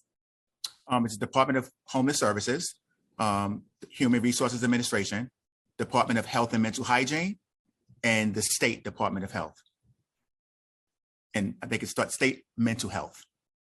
So recently, Governor Hochul announced an expansion of the Kendra's law, and what part, if any, does DHS play in referrals for individuals that may qualify for those services? So those are our clinicians, is primarily with the Department of Mental Health and Hygiene, but we also have our clinical staff within DHS. They're trained on 958. If an individual is identified as a 958, then that referral will be made to a hospital so they can be evaluated. Okay. So there is, because my concern with Kendra's law is that if an individual is being, is being referred, what level of interaction are they having with a mental health professional out on the street? Is it like 1 contact, 2 contacts? Like, what does that look like? Well, it could be 1 contact. If an individual is experiencing mental health challenges, real mental health challenges that raise to the level of a 958, then that person will be evaluated and transported to a hospital for an evaluation. We would not want to leave that individual, on the train or on the subway to be a harm to themselves or others. That's something I think everyone would be in agreement with, not to leave that individual to their own vices if we recognize that they qualify as a non-5A. Yeah. Commissioner, if I may, the clinicians that are doing that are trained through Department of Health and Mental Health. So they have additional training to perform those evaluations. So that's something that if they meet the standards, those are folks who are trained to do that. Okay. What is the extent of the training? Do you know? It's a DOHMH training that happens. I don't know specifically. I'm a licensed clinician, but I'm not trained to do that. Yeah. Okay. What is a 958? Could you explain what a 958 is? It's out of my realm, so I think we need to get back to you on what exactly that is. I don't want to speak out of turn exactly. It's a mental health standard law for removing those who are unsafe to themselves and others. Okay. In regards to supportive housing, because I think we all agree that in order to move away from a shelter setting, period, we need to create more affordable housing, supportive housing options, being key. We really didn't see a real, commitment in terms of funding for the building of new supportive housing units in this year's budget, but curious to know what the progress has been, what progress has been made fulfilling the estimated 2,500 vacant supportive housing units that have been, that have come out in the press as having been available. And, there's, let me see. Yeah, basically want to know what the status of those beds is and why we're not filling them. That's a Thank you, significant Deputy Speaker. number. Thank you, Deputy Speaker, for that question. We are laser focused on filling our supportive housing vacancies. According to as you said, the press stated it was 2,500. We are down a little over 1,800 vacancies. We are working really closely with our sister agencies, and that is, it falls under the HPD, Department of Health and Mental Hygiene, the Human Resources Administration, our providers. We're engaged with them on a daily basis. If I say daily, I know I've watched meetings occur because we're really looking at opportunities where we could streamline our processes. How we referring individuals to those units who are eligible for supportive housing. We're doing that on a day in and day out basis to ensure that eligible populations are moving into these vacant units. We recognize there is vacancies. The mayor has directed us to be laser focused on it. We're working across our agencies again to look at the streamlining processes. So we went from the 2,500, we now at 1,800, and we're going to continue to drive down who's eligible for those particular criteria. There's different criteria that you have to be eligible for particular units. And I don't want to go into that, it's a little weedy, but the ESHI, the regular supportive housing, who's eligible for state units. I directed the team, look at the processes, look at how we can break down those barriers, look at how we can streamline, but more importantly, look at who's identified and qualified for those units. And we're working with our wonderful providers. The providers are really, really great. I also want to say that 90% of supportive housing in New York City are filled. We have a 10% vacancy rate. Prior to COVID, it was a 5% vacancy rate. That 10%, because folks were not moving because COVID brought us a lot of different challenges. We're getting back to that 5%. And honestly, I would like to see it even lower because I wanted any unit that's available and folks are qualified for, I want them to move into those units. But again, that's in partnership with our providers. That's in partnership with our sister agencies. And we're doing that today. We have a really good plan in place. I'm actually seeing the numbers on a daily basis of folks moving into units, and I'm monitoring closely myself. So you're down from 2,500 to 18 since March or since January? Since the article was posted, since March. Okay, since March. That's okay. That's pretty significant. And All right, and so would you say that it's more bureaucratic tape that's preventing people from accessing these units? Is it the eligibility criteria, or is it a combination of things? It's a combination. We're doing an overall assessment on where there are opportunities for us to improve across, and also speaking with the state to say, you know, maybe some rules and regulations that's in place need to be adjusted, but we're going to have those conversations as we do our aggressive assessment. But right now, I have the team laser focused on identifying individuals who are eligible and working with the provider community to say we need to fill those units with our eligible population. Absolutely, we have the beds available. There's no reason why, when we have housing available, there's no reason why, you know, we shouldn't be referring folks. Okay, I'm gonna stop asking questions because I have if I have a few more, I'll come back, but I want to allow my colleagues to ask questions as well. And I'm now going to turn to council members in the order that they raise their hand. So we will start with Councilmember Brewer. That will codify these federal rights. Starting time. Ensure that states cannot restrict to provide safe. Councilmember Brewer, do you have questions? If the judicial branch won't stand up for reproductive health care for women. It sounds like Councilmember Brewer may not be able to ask her questions at this point. So I will turn it now over to Councilmember Ressler.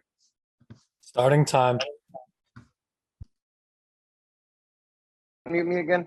Great, sorry about that. Sorry, we've got a press conference with the speaker on Roe v. Wade and the tragic leaked opinion. So firstly, I just want to thank Commissioner Jenkins, Administrator Carter, Shane, all of our outreach providers, Breaking Ground, BRC, CUCS, Goddard, Project Hospitality for your great work and your dedication. And I know your hearts are in the right place.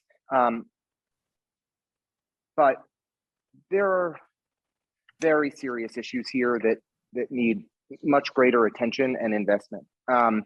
And I also really want to thank our chair, Councilmember Ayala.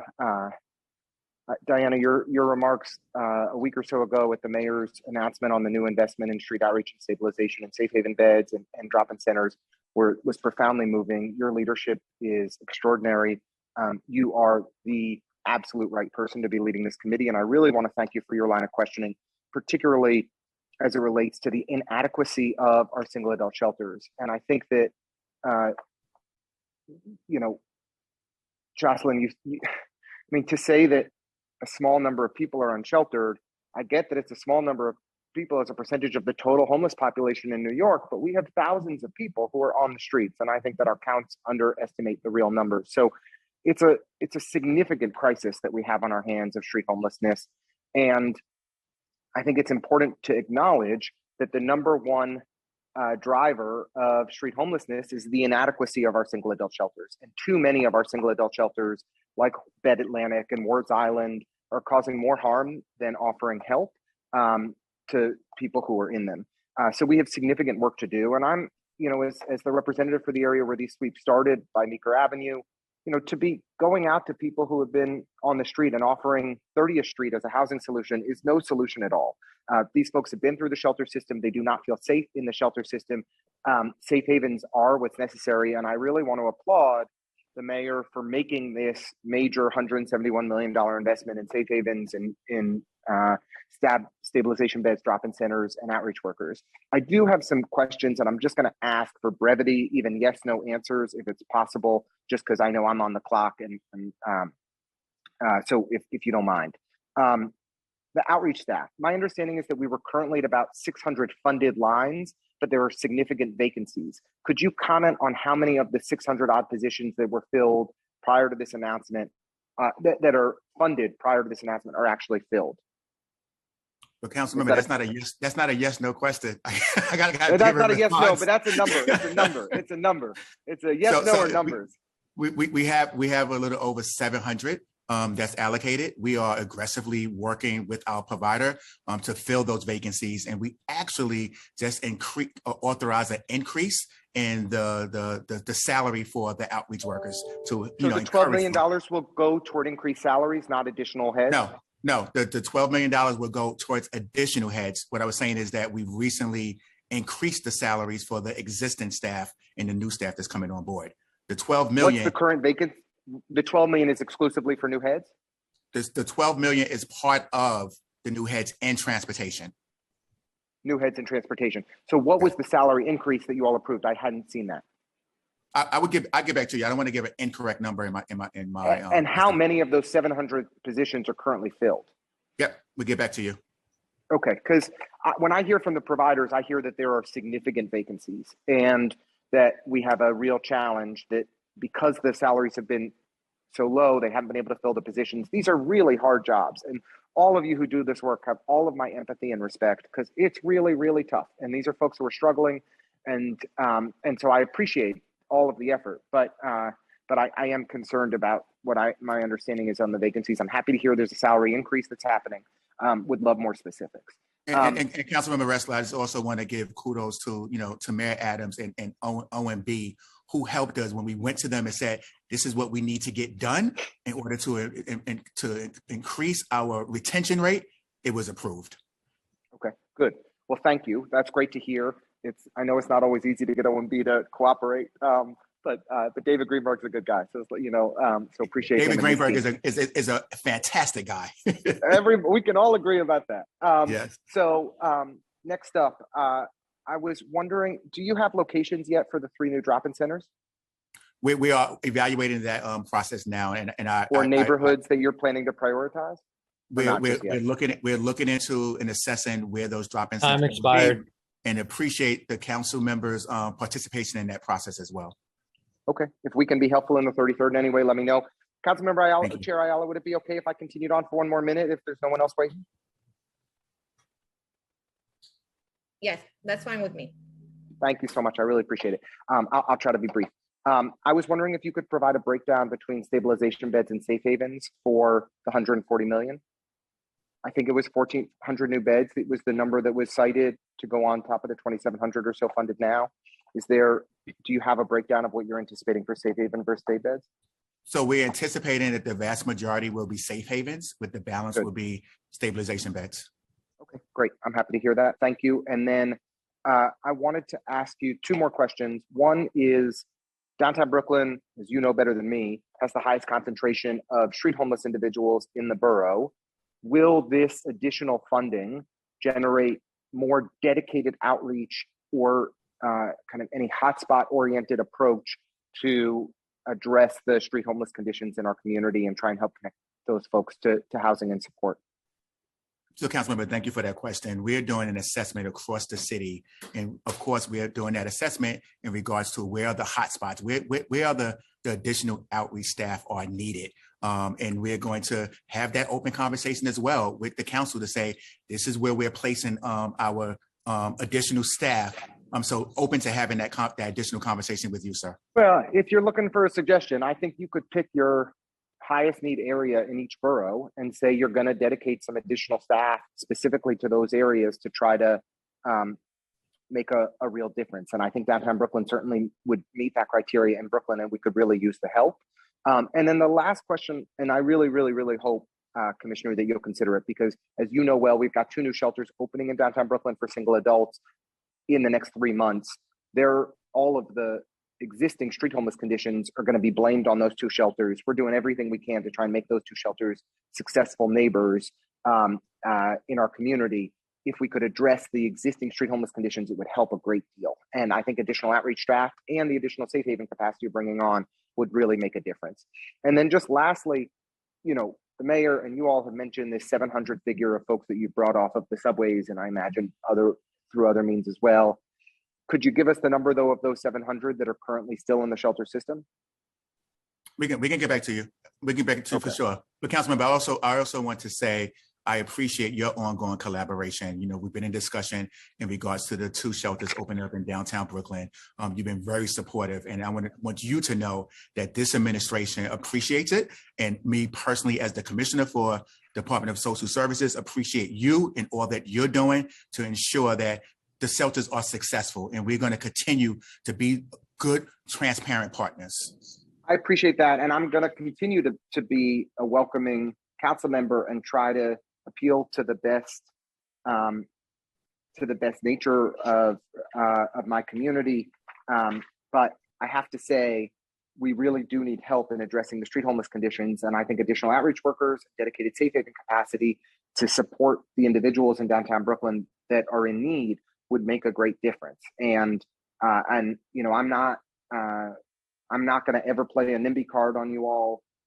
You know, it's our job as leaders to support the most vulnerable and to welcome them and to make sure that they're getting all the help and support that they need. But we also need DSS to step up and help us address the street homeless conditions in our community. And so any partnership there, any additional investments and collaboration would be greatly, greatly appreciated. Thank you. Thank you, Commissioner. And thank you, You're Chair welcome. Ayala. Thank you. Thank you, Councilmember Ressler. Turning it back over to Chair Ayala. Thank you. I'm not sure that you're going to have these numbers, but I'm curious and I have to ask. Do we know what the number of homeless people who have been arrested or issued summonses as a part of the subway safety plan is? No, I don't, Deputy Speaker. That would be more appropriate for NYPD. Yeah, I kind of figured that, but I had to ask. Has the well, I'll ask two more questions regarding this, but regarding the sweeps, what is the process for safeguarding a person's individual's property, and can they get their belongings back? Absolutely. I'm going to want Assistant Commissioner Cox, because he's on the ground and really see it each and every day along with his team. But as we're out there, we go prior to a cleanup. The staff are engaging the individuals, letting them know how we can help them. And that includes if they need storage, securing a voucher for storing their personal belongings that's valuable to them. We have that conversation with individuals in making sure that, you know, these are your valuables and the city is here to help you secure those valuables. Assistant Commissioner Cox can give a little more detail. No, that's right. As the commissioner was saying, you know, a lot of our engagement, it frames a lot of our engagement as well. In the lead up to a cleaning, during the cleaning, and again after is the items. And as the commissioner said, we discuss ways that they can access storage via through HRA. And then during the cleaning, some items have indeed been vouchered through the process. But it is a continuous conversation we have with clients, even in separate and apart from the cleanings. Anything that will get anyone inside, if the items are a barrier to getting somebody inside, then that is something we concentrate on and work with clients around. Yeah, and what about language accessibility? Are you guys, you know, translating documents into other languages, or how, you know, do you have staff available that's bilingual? Yes, we have the cleaning notices. We have them in LL30 languages. Yes, and absolutely, all the outreach staff have access to a language line as well as other language resources. We want to absolutely make every effort to engage everybody in the language that they prefer. Okay, and I'm sure the discussion will come up again at the executive budget hearing, but do you know what, do we know what has the administration calculated the average cost of each street sweep given the large presence of police and sanitation workers, and how many city employees are on site at each sweep? Yeah, Deputy Speaker, we have to get that information, can definitely be discussed at the exec budget hearing. We don't have that today. Okay, I appreciate it. I want to recognize that we've been joined by Councilmember Riley. And I have three more questions. How many, can you tell us how many, well, what is the average amount of time that is currently taking DHS to process a city FEP's apartment from the moment that the client reports that they have secured an apartment to check pickup? So as with any normal New Yorker, I set this story to staff the other day. You know, I was looking for an apartment for my daughter, and just to go through the application, the interview, getting documents together, pay stubs, it took around 3 or 4 weeks. So it's a process that we have to go through. You know, our clients, some of our clients, not all, because I don't want to put a blanket statement, some of our clients require additional assistance with obtaining documents. And that's where we step in to ensure that we provide that individual with documentation.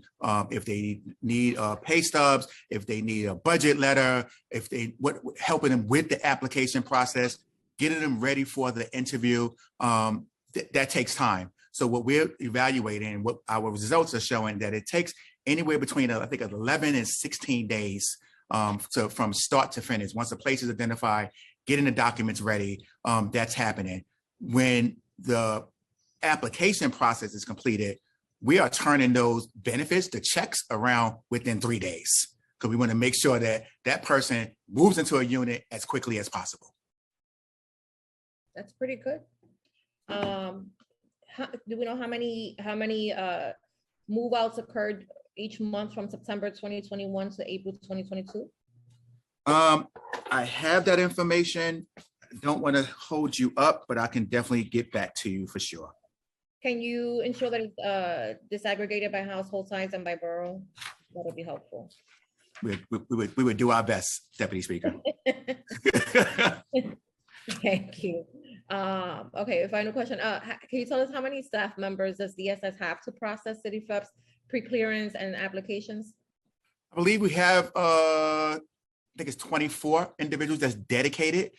We continue to, fill our vacancies as well, because across the nation, there are vacancies, and, we have the same challenges, with retention rates. But the vacancies that we have, we are aggressively trying to fill to ensure that, we are providing top-notch service to New Yorkers. But I believe, to answer your question, I think it's like 24 individuals dedicated to the pre-clearances. Actually, I have one more question regarding the drop-in centers. You mentioned that you're opening 3 new drop-in centers. Yes. Do we know when those will be online and where? We don't. We're doing an assessment as to where they will be open. And as I said with Councilmember Ressler, we are doing that assessment, and we will make sure that we're going to engage you, Deputy Speaker, when we finalize and say this is where it's going, and in addition to wherever we're going to cite those with that particular council member. Okay. And do we know when they go online? We don't, because it was just announced, so we're excited about it, and we want to make sure we give a thoughtful process as to where they should be. Okay, perfect. Thank you so much for your testimony today and for answering all our questions. And again, I look forward to having a supportive working relationship with the agency, because our intentions are very similar. And thank you. I hopefully you can keep somebody behind to listen to the panel. Absolutely. Thank you, Deputy Speaker. I appreciate you and your leadership. Appreciate you. All right. Thank you to all the members of the administration for your testimony today. We are now going to move on to additional public testimony. As a reminder, all public testimony will be limited to 2 minutes. After I call your name, please wait a brief moment for the Sergeant at Arms to announce that you may begin before starting your testimony. The next panel in the order of speaking will be Karim Walker, Ashley Belcher, and Shams DeBaron. We are now going to begin the next panel, starting with Karim Walker. Over to Karim. And just a note that Karim and Ashley are together and will be testifying one after the other. Starting time. All right, I'm going to go first. Good afternoon, members of the City Council. My name is Ashley Belcher. I'm an outreach and organization specialist at Human.NYC, a homeless advocacy group. In my 10 years of being street homeless, my experience with outreach teams individually has been very uneventful. The main times that an outreach worker would stop to talk to me would be while I was asleep or trying to get food. I would be asked if I needed to go to a shelter right then and there. Not one time did they have water or any type of food. Also, anytime they would talk to me, there was no real reliable way to reach the same person who I just spoke to. No cell number, no email, and no real information about permanent housing. In my years of being street homeless, I would also have to endure NYPD approaching me with BRC outreach. I feel no homeless person should have to be woken up outside by police, even if outreach is beside them. It's uncomfortable and it makes the situation worse for the overall outreach team. It's a more aggressive approach, which leads to a negative outcome overall. If I was able to conduct an outreach team, not only would I bring food and or water when I spoke to someone, I would make it my first priority to give people contact information for ways to ask questions and know where to get food and information on City FEP's vouchers and clothing drives. Anything to help them get back into track to society and on their feet. That approach is how you gain trust. Thank you for your time. Thank you so much for your testimony, Ashley. I'm now going to turn to Karim Walker. Or to Karim. Starting time.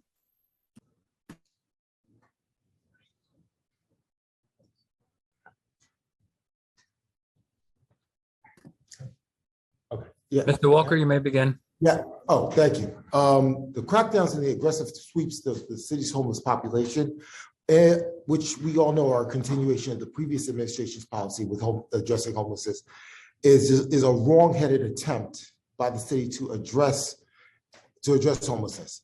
That goes without saying.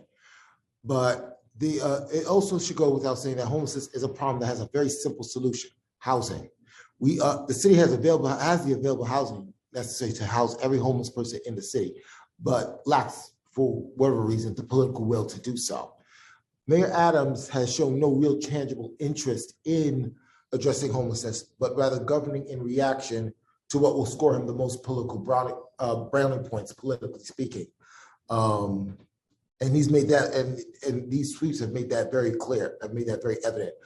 These clearances, where you have cops, sanitation workers, outreach workers, basically descending upon homeless encampments and destroying everything in sight, and have proven that they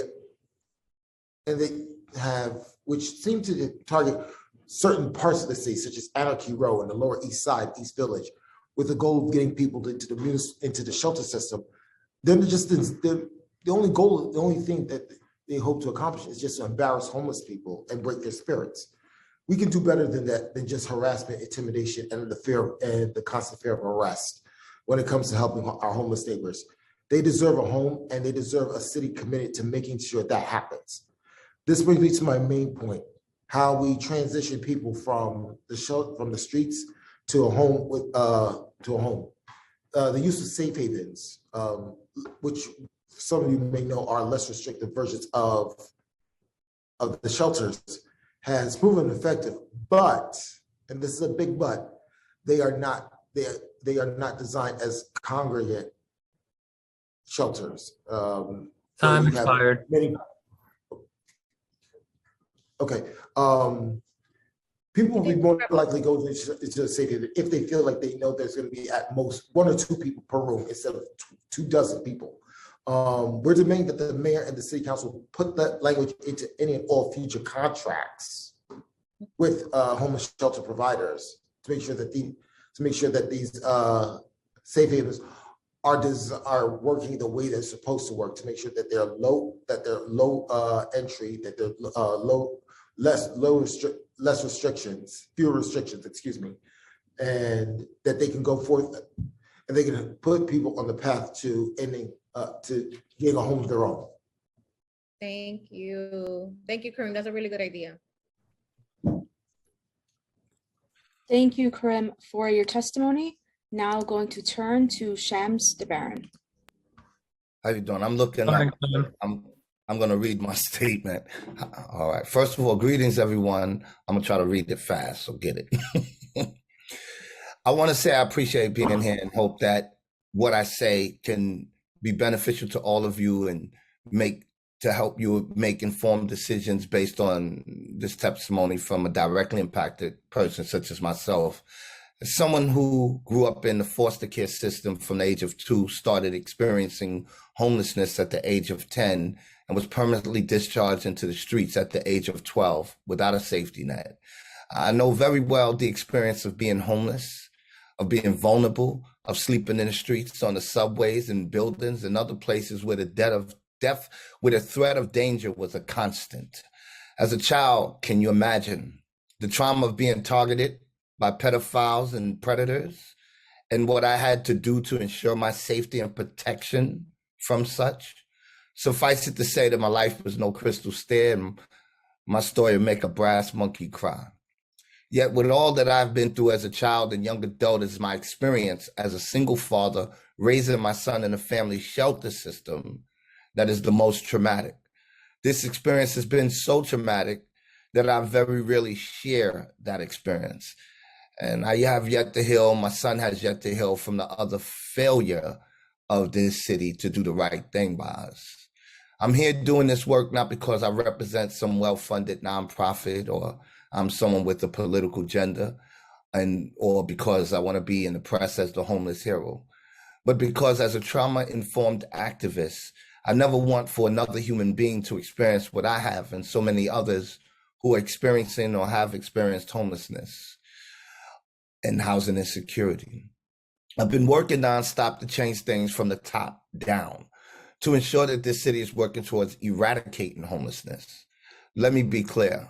While I have several goals, I can say that at the top of my list is getting this city to begin moving away from the congregate shelter models to a reimagined shelter to be physically a holistic environment with services on site along with therapeutic programming. The previous way of outsourcing the services offsite is something that is not beneficial to residents in shelters. Every congregate shelter I've been in, I consider to be a drug den and a haven for criminal activity. It is a breeding ground for mental illness and substance abuse. We have to move away from this model because it is unappealing to anyone experiencing homelessness, and it is inhumane and unhealthy. Low barrier, safe haven, and stabilization beds are a better option, and we have to use and provide services on site there as well. I would like for the city to acknowledge that the homelessness issue in this city is actually a crisis, and we as a city should be mobilizing all resources to combat this and ultimately reduce homelessness and end homelessness in New York City. With all of the people now in court facing eviction, I can guarantee you that if you do not move on this with the urgency that is needed, you will face something that you have never seen in terms of homelessness. The people who will enter your shelters are people who have never experienced homelessness, men, women, and children. The shelter system is already overwhelmed with people. The streets, the projects, hallways, the tenement hallways, the subways, they're all overwhelmed. So as I close, I want to say that I'm optimistic that the mayor and his agencies are doing as much as they can to address issues and fix this broken system. But where I get a little concerned is when I see the focus so much on getting people into shelters and continuing the building of what I call a shelter industrial complex. We need to move away from that. I don't have to tell you that housing is the answer. I want to hear more and see more of how we are going to access permanent and supportive housing. More of how we would eliminate the barriers preventing people from transitioning from being homeless to being placed into housing. I have been and will continue to work with the mayor and all of you in whatever way I can to address the issues. And a lot of work I know is being done and more must be done. And I commend the administration for moving quickly within a short amount of time to address these issues and for listening to not just the people that they have around them, but people like myself, and allowing us to have a seat at the table, a voice in the discussion and a hand in the decision making. And I would want for the city council, lastly, and the mayor and the state government to work together to address this issue, but also to continue to allow us to have a seat at these tables because our voices matter. Thank you. And thank you for the extra time. Thank you, Shams, for your testimony. And thank you to this entire panel for your testimony today. I'm now going to turn to our next panel. Our next panel will be in the following order: Jacqueline Simone, Joshua Goldfein, Catherine Trapani, and Tiara Labrada. Again, our next panel will be in the following order: Jacqueline Simone, Joshua Goldfein, Catherine Trapani, and Tiara Labrada. Over now to Jacqueline Simone. Starting time. Thanks. I'm unmuted, correct? Great. Thank you to Chair Ayala and the council for this important hearing and for the opportunity to testify. My name is Jacqueline Simone, and I am the Policy Director at the Coalition for the Homeless. We are submitting more extensive written testimony jointly with the Legal Aid Society, but I wanted to highlight some key recommendations. The solution to homelessness is housing. The city should invest in affordable permanent housing where our homeless neighbors can reside in peace, away from the elements and other dangers on the street. We implore the city to immediately offer real permanent housing and safe private shelter options to people, and to cease these cruel, pointless, and ineffective sweeps. Mayor Adams must cease encampment clearing operations and street sweeps and focus instead on connecting people to resources they want, including low barrier shelters and permanent housing. Prohibit NYPD from responding to 311 calls requesting assistance for homeless individuals, and remove NYPD from all homeless outreach functions. halt the deployment of additional police in response to homeless people located in transit facilities and trains, implement the CCIT NYC campaign's proposal for non-police responses to mental health crises, adopt a client-centered harm reduction approach to outreach for unsheltered homeless individuals, as Ms. Belcher said, including trained peers on outreach teams and equipping each team with essential items such as socks, hand sanitizer, menstrual products, backpacks, clothing, and coats. Ensure notices are translated into multiple languages in compliance with Local Law 30 and provide required interpretation during outreach and other interactions with unsheltered New Yorkers. Contrary to the testimony today, we have not seen these translations happen in actual sweeps. Open at least 3,000 new safe haven and stabilization beds in single occupancy rooms and offer them to all unsheltered homeless individuals, with a focus on expanding the number of these facilities for women and transgender or gender nonconforming individuals, and increase drop-in center capacity citywide. Allow individuals with disabilities or chronic severe medical issues to enter safe haven without first proving they have been on the streets for a certain length of time. May I have a few more seconds to finish? Continue. Okay. Open a sufficient network of public restrooms and 24-hour warming and cooling centers throughout the city with proper air filtration and ventilation, appropriate safety protocols, and adequate personal protective equipment. Administratively clear all summonses for so-called quality of life offenses issued to people as a result of their homeless status.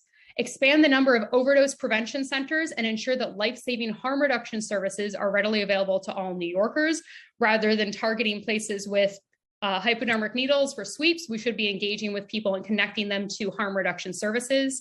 Expand access to low barrier physical and mental health care, including virtual care and street medicine, and avoid characterizations of homeless people that stereotype them as mentally ill and violent. Thank you so much for the council's commitment to these issues and for the extra time. Thank you, Jacqueline, for your testimony. I'm now going to turn to Joshua Goldfein for testimony. Thank you. Starting time. I'm Joshua Goldfein. I'm a staff attorney at the Legal Aid Society and the Homeless Rights Project. We are counsel to Coalition for the Homeless, and we are submitting to this hearing joint written testimony with Coalition for the Homeless. So we endorse everything that Jackie just said in summarizing that testimony. We also want to confirm that we support all three pieces of legislation that are before the committee, and we thank the Deputy Speaker and the members of the committee and staff for preparing this hearing today to address these important reforms that are necessary. I think a theme that we have heard throughout the hearing today has been that the solution is clear, it's obvious, it's well known, it's very simple. It's to provide people with permanent affordable housing. And then we won't have to even discuss many of the issues that are currently in dispute here. If people are offered something that they will accept, then that's the solution to getting people off the streets. The converse of that, which we've also seen based on all available evidence that we're all familiar with now, is that the sweeps don't work, right? The current practices have been carried out by the prior administration and this one thousands and thousands of times. And the result has been that people move or return to the places where they were. If we've had thousands and thousands of sweeps and we still have thousands of people on the street, it's very clear that what we're currently doing is not working and is a huge waste of resources. And that's why the measures that are discussed in our testimony would be appropriate to solve the problem in the interim. But of course, the ultimate solution is affordable permanent housing. Thank you very much. Thank you, Joshua, for your testimony. I'm going to turn now to Catherine Trapani for testimony. Starting time. Good morning. My name is Catherine Trapani, the Executive Director of Homeless Services United, a coalition of 50 nonprofit, mission-driven organizations serving New Yorkers across the 5 boroughs. Thank you for holding this important hearing. At HSU, we are proud of the work our member agencies do day in and day out to support New Yorkers experiencing homelessness. We thank the Council for your work in advocating for appropriate resources and comprehensive solutions to meet their needs. While there have been a lot of new efforts touted in press releases about how best to steer persons living on the street into shelters or perhaps just out of sight, we know that the best way to get people inside is to offer them the kinds of placement options they want to go into. I'm grateful to the leadership of the Council to advocate for additional funding for safe haven and stabilization beds to create these types of resources, and I'm pleased to see Mayor Adams include funding in the executive budget for them. It would be incredibly helpful if all members of the Council could work with our members, DHS, and local community boards to welcome these new facilities in neighborhoods across the city. We know what works, and we know that well-run shelters make good neighbors. If you want folks off the streets and coming inside, every community must do their part to welcome new shelters and safe havens to support those who need them. Recent cancellations of 2 projects, or 3 rather, as of this morning, caving to NIMBY pressure, does not bode well to meet these goals. And if we're serious about doing this work, it cannot continue. More outreach is not the answer if there's no beds to refer people to. Next, if we're going to have this many new outreach teams and initiatives, coordination is key. Clients being repeatedly swept by police are making people feel less safe, and the communities they build are being destabilized. Several teams chasing people offering services is overwhelming. And if you do make headway, only to have your clients swept outside of your catchment area, service continuity is near impossible. We have several suggestions regarding areas of opportunity for both the city and state to employ to improve coordination between their overlapping outreach initiatives, details of which will be emailed in our written testimony. Hospitals, mental health systems. Time expired. May I continue? Thank you. Hospitals, mental health teams, outreach teams operated by DHS nonprofits and faith providers all must be able to share information and work together to identify opportunities for clients to come indoors and enroll in programs that they might find useful. The client's needs should always be at the center of everything that we do, and seizing opportunities at natural points of engagement will reduce churning through and between systems to help people actually get inside.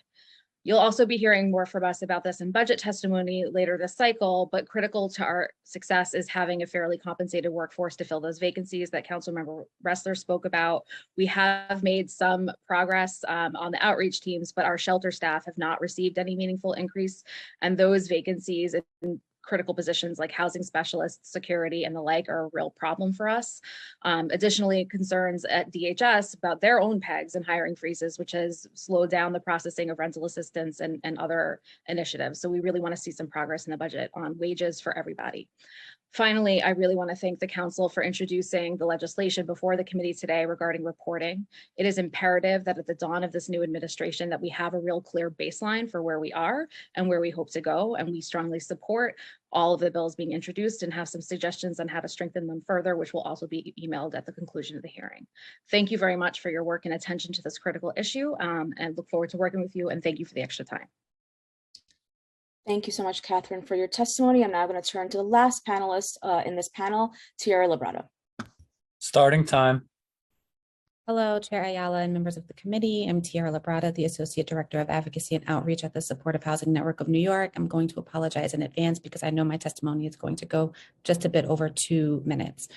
Our members provide housing and support services to people exiting shelter or street homelessness. With the help of tens of thousands of city contracted human service workers, our members serve more than 35,000 formerly homeless individuals and families in the 5 boroughs. In response to our members' concerns last year over the lag in referrals from the HRA, we conducted an informal survey where we determined that there were at least 2,500 units sitting empty.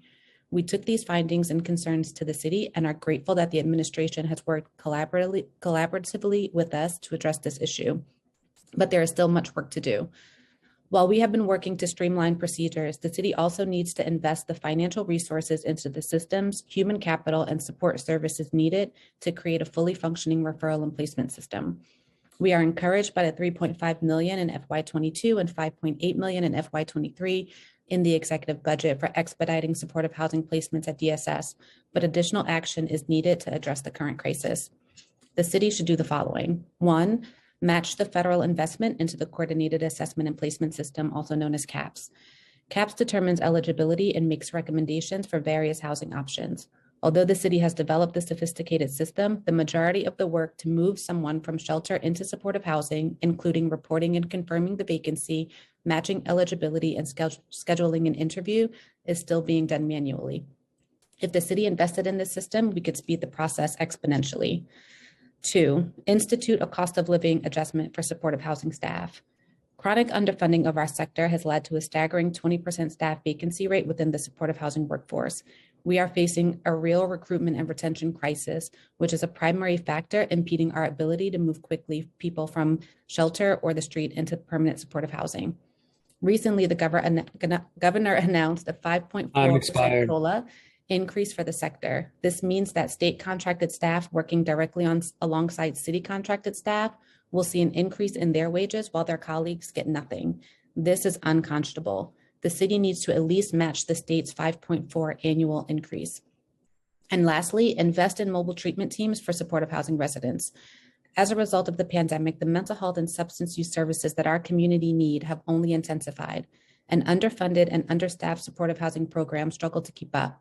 Investments in additional mobile treatment teams, which include medical and behavioral health professionals, as well as peers, specifically targeted for supportive housing tenants, are necessary. You'll see some longer explanations in our written response. And I want to thank you, Chair Ayala, and the members of the City Council for your continued support and recognition of the need for supportive housing and the support of our workforce. Thank you. Thanks, Tiara, for your testimony. Chair Ayala, do you have anything you want to add for this panel? Yeah, I don't want to. I don't want to add anything, but I just wanted to thank the panelists for sticking it through the entire hearing and for continuing to be a voice for those that need us to be their voice, right? And so thank you for the work that you do. Thanks again to this entire panel. I am now going to call on our next panel. Our next panel will be in the following order: Patrick Boyle, Lauren Galloway, and Deborah Berkman. So we'll begin again. The order of testimony will be Patrick Boyle, Lauren Galloway, and Deborah Berkman. Beginning now with Patrick Boyle. Over to Patrick. Starting time.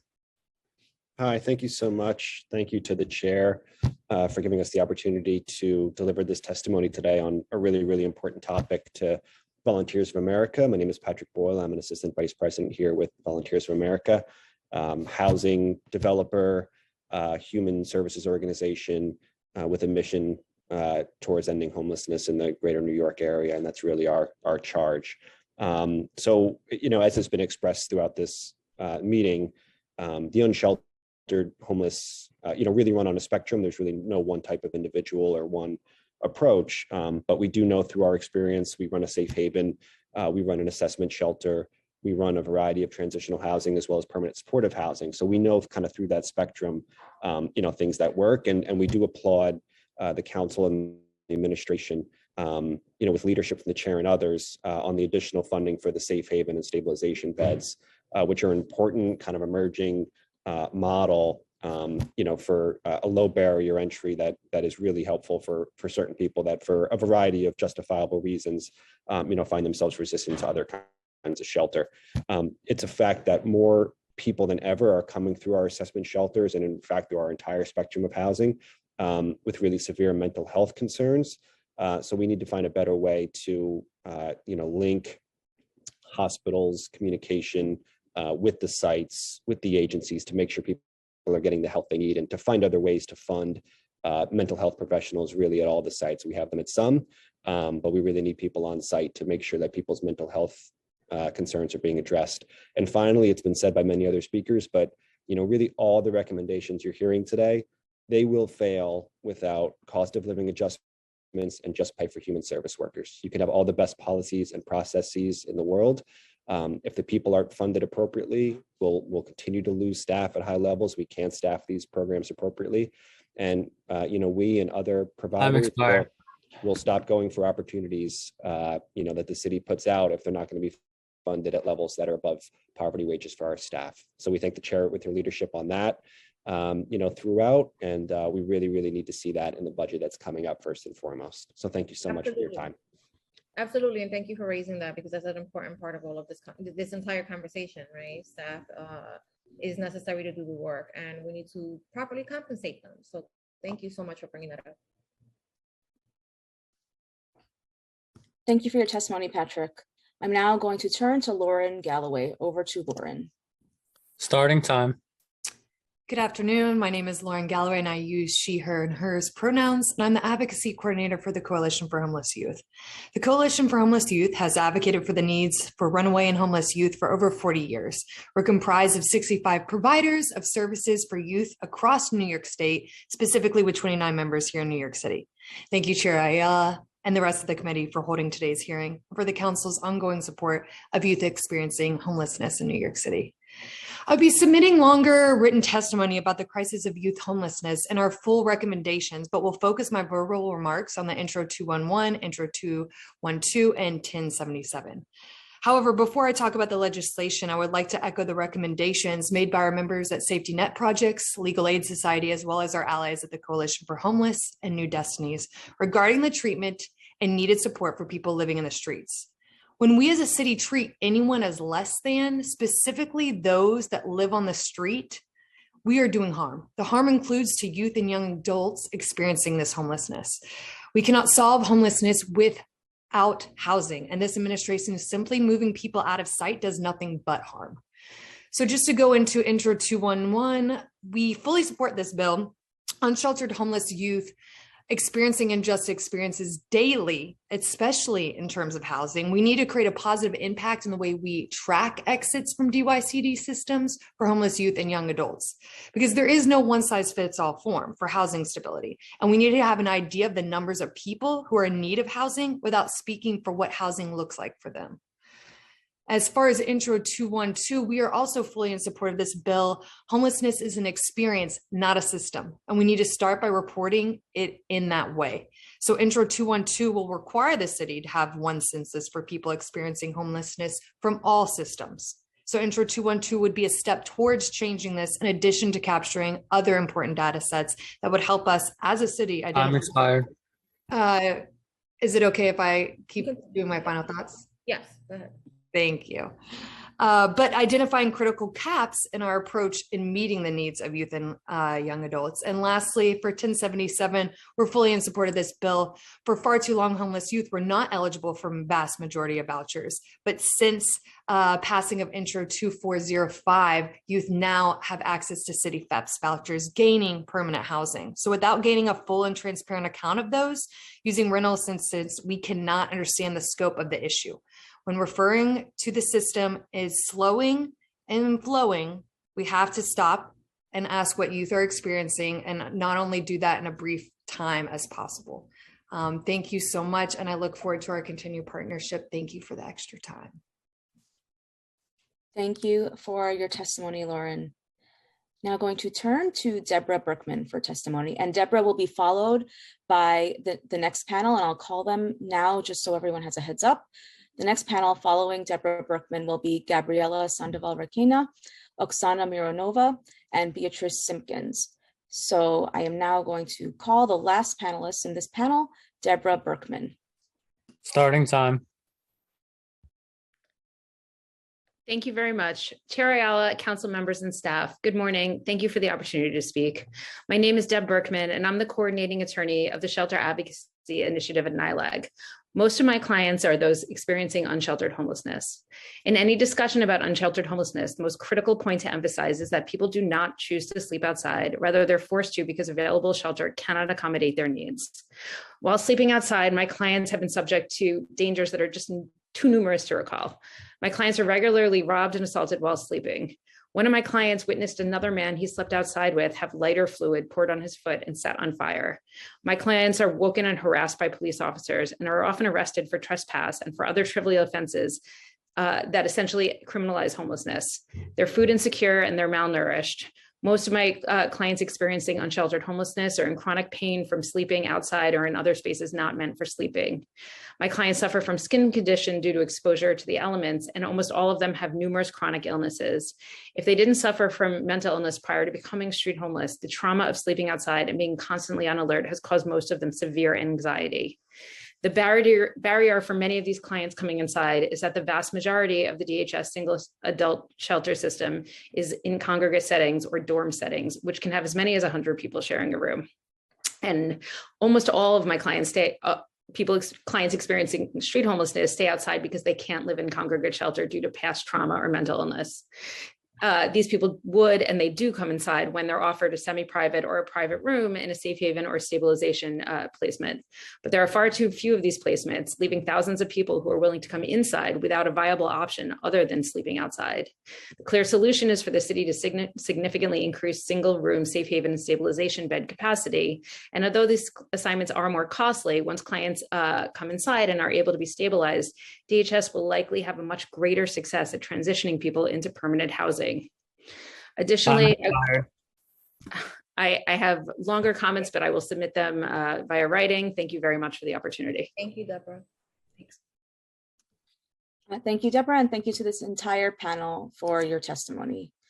I'll now call up our next panel. Our next panel will be in the following order: Gabriela Sandoval-Requena, Oksana Mironova, and Beatrice Simpkins. Over now to Gabriela. Starting time. Good afternoon, Deputy Speaker Ayala and members of the Committee of General Welfare. Thank you for your leadership and for the opportunity to testify on behalf of New Destiny Housing. My name is Gabriela Sandoval-Requena, and I am the Senior Policy Analyst at New Destiny.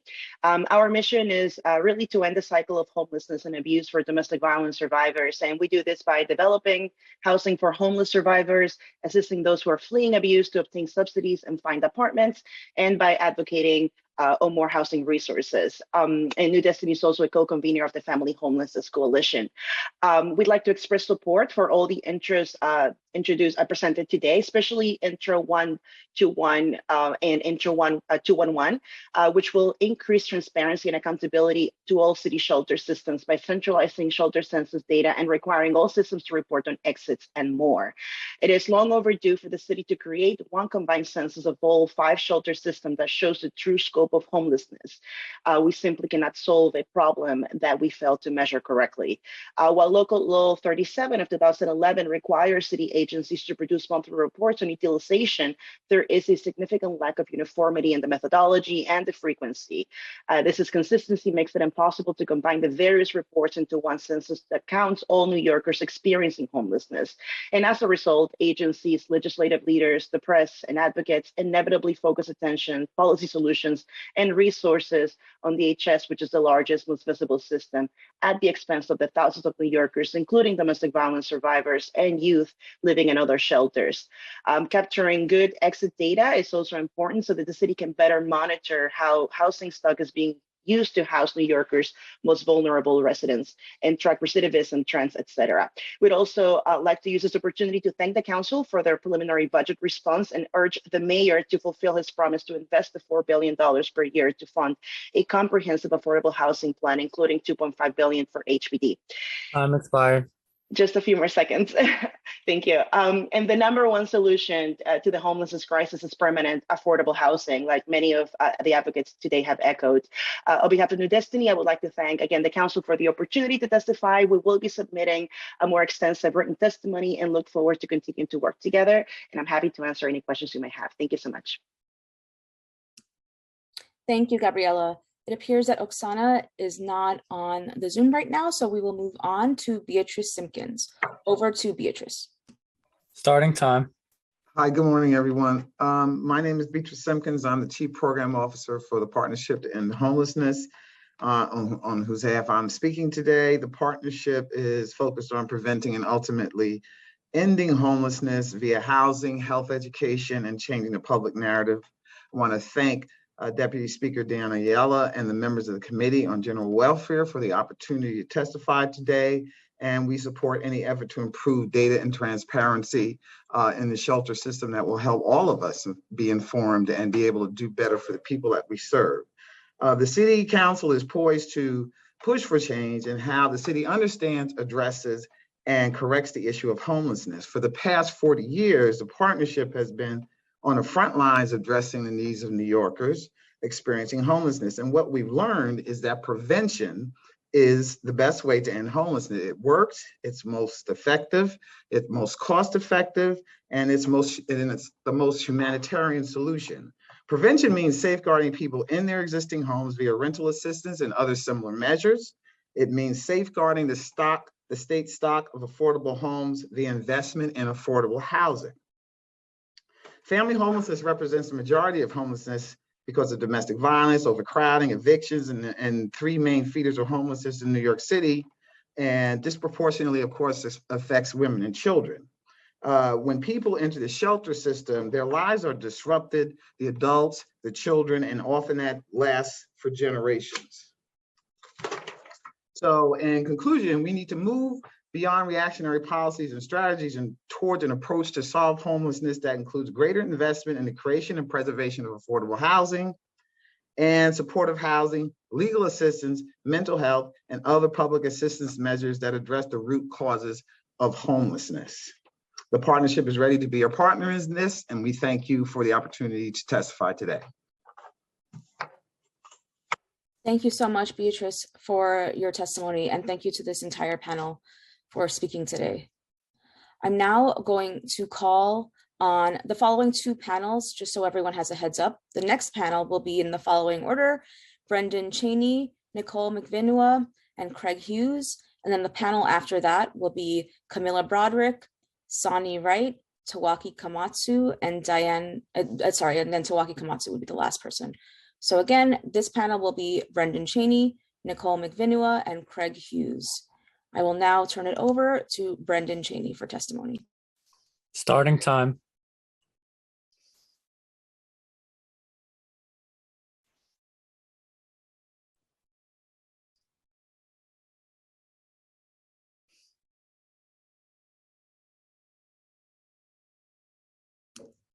It appears that Brendan Cheney is no longer on the Zoom, so I will now turn it over to Nicole McVinua. Starting time. One of our big challenges.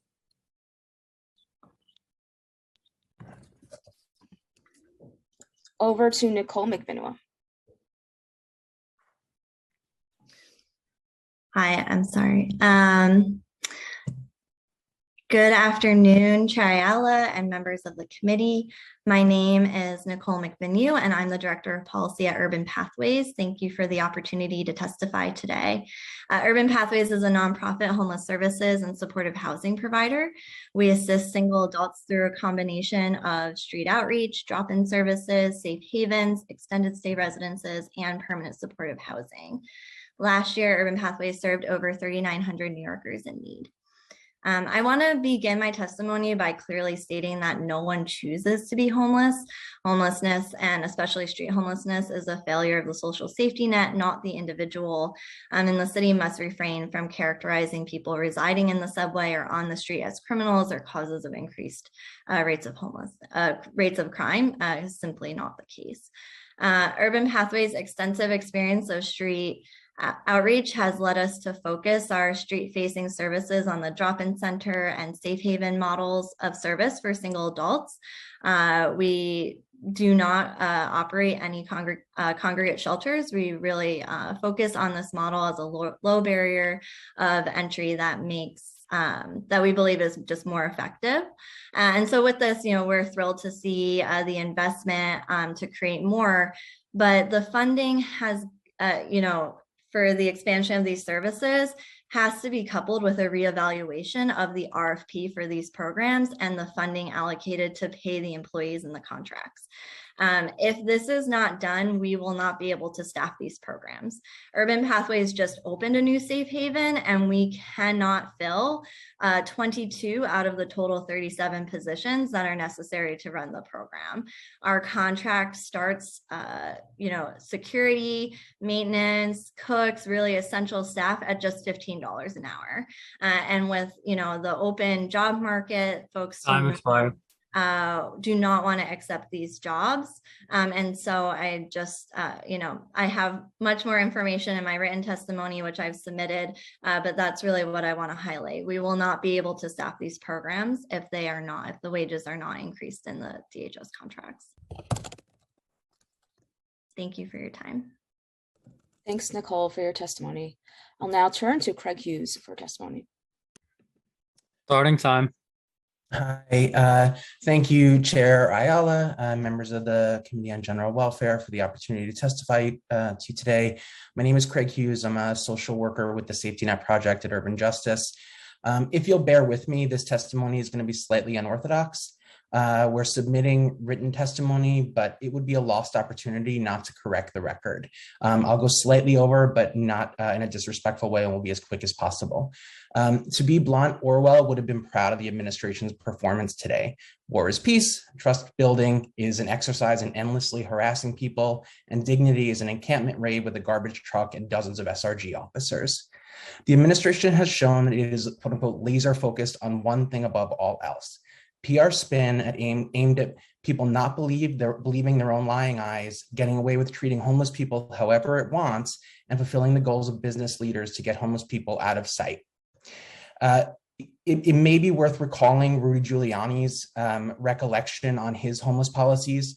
And I'll quote from an article a few years ago, quote, "You chase them and you chase them and you chase them and you chase them, and they either get the treatment they need or you chase them out of the city." Unfortunately, that has been the policy that we have seen in the city for the last 25 years, which is an endless effort to chase homeless people around, out of the subways, off the streets, out of the parks, out of public sight. Everyone in the business community tends to come up with some new way of talking about feeling burdened by having to see homeless people. And unfortunately, our politicians are often echoing that, and it's very troubling.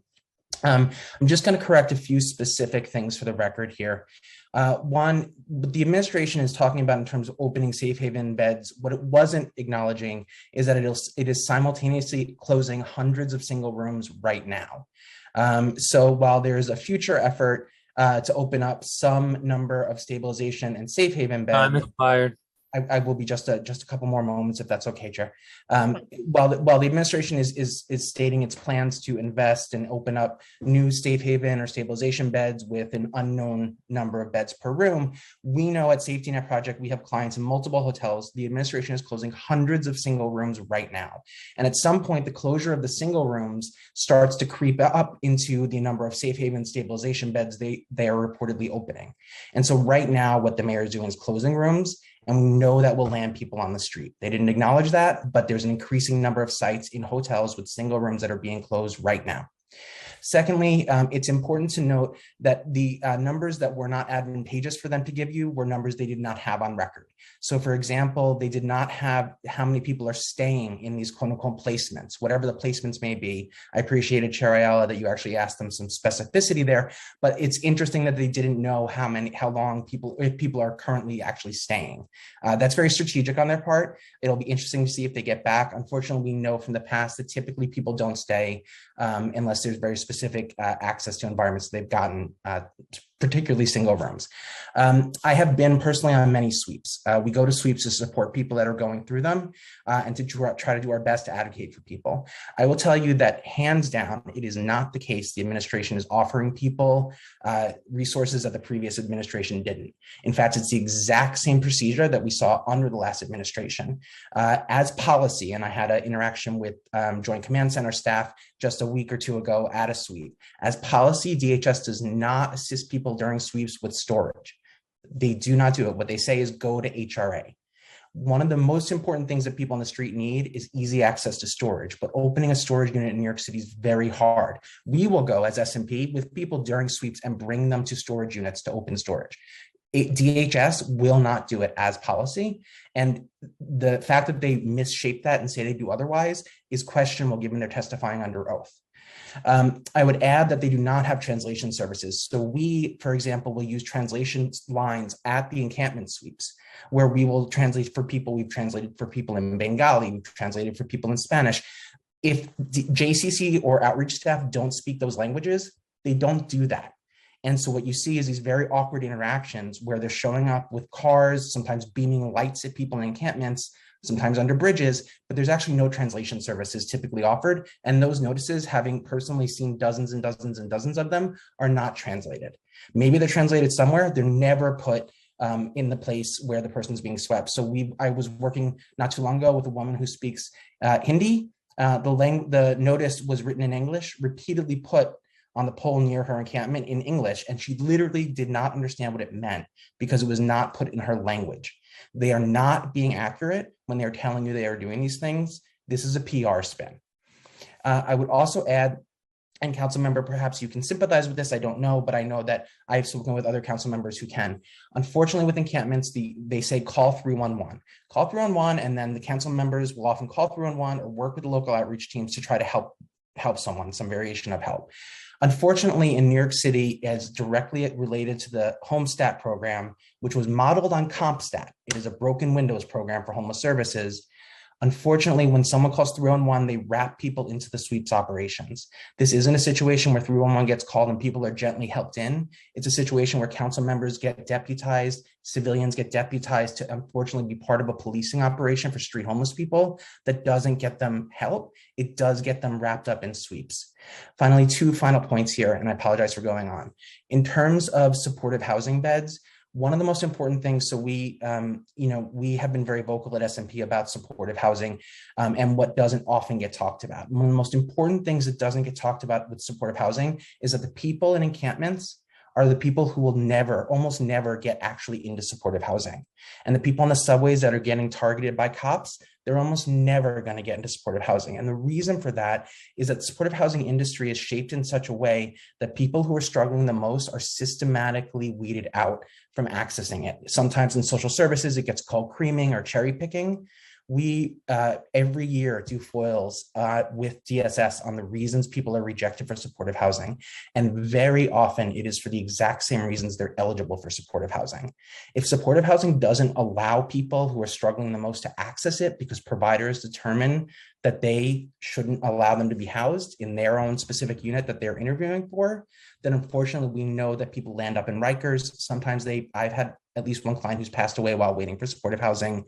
And this is the kind of thing where we're not talking about what the nuts and bolts look like because the administration's talking in PR bullets.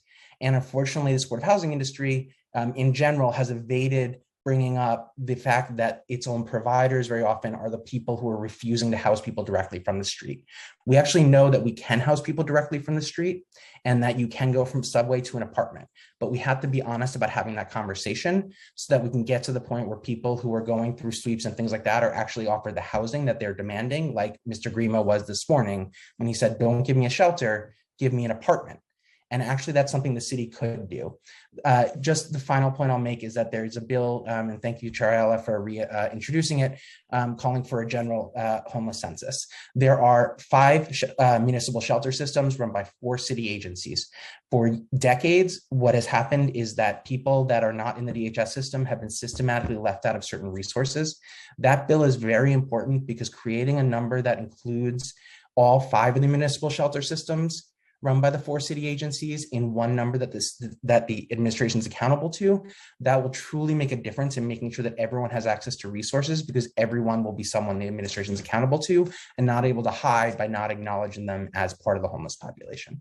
Thank you. I'm sorry it took forever on this, but I appreciate your time. No, I really appreciate your testimony.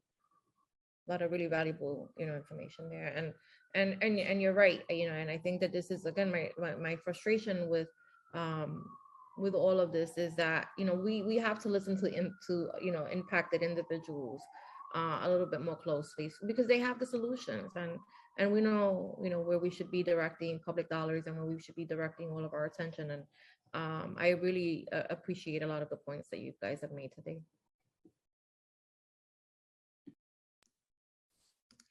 Thank you again, Nicole, and thank you, Craig, for your testimony.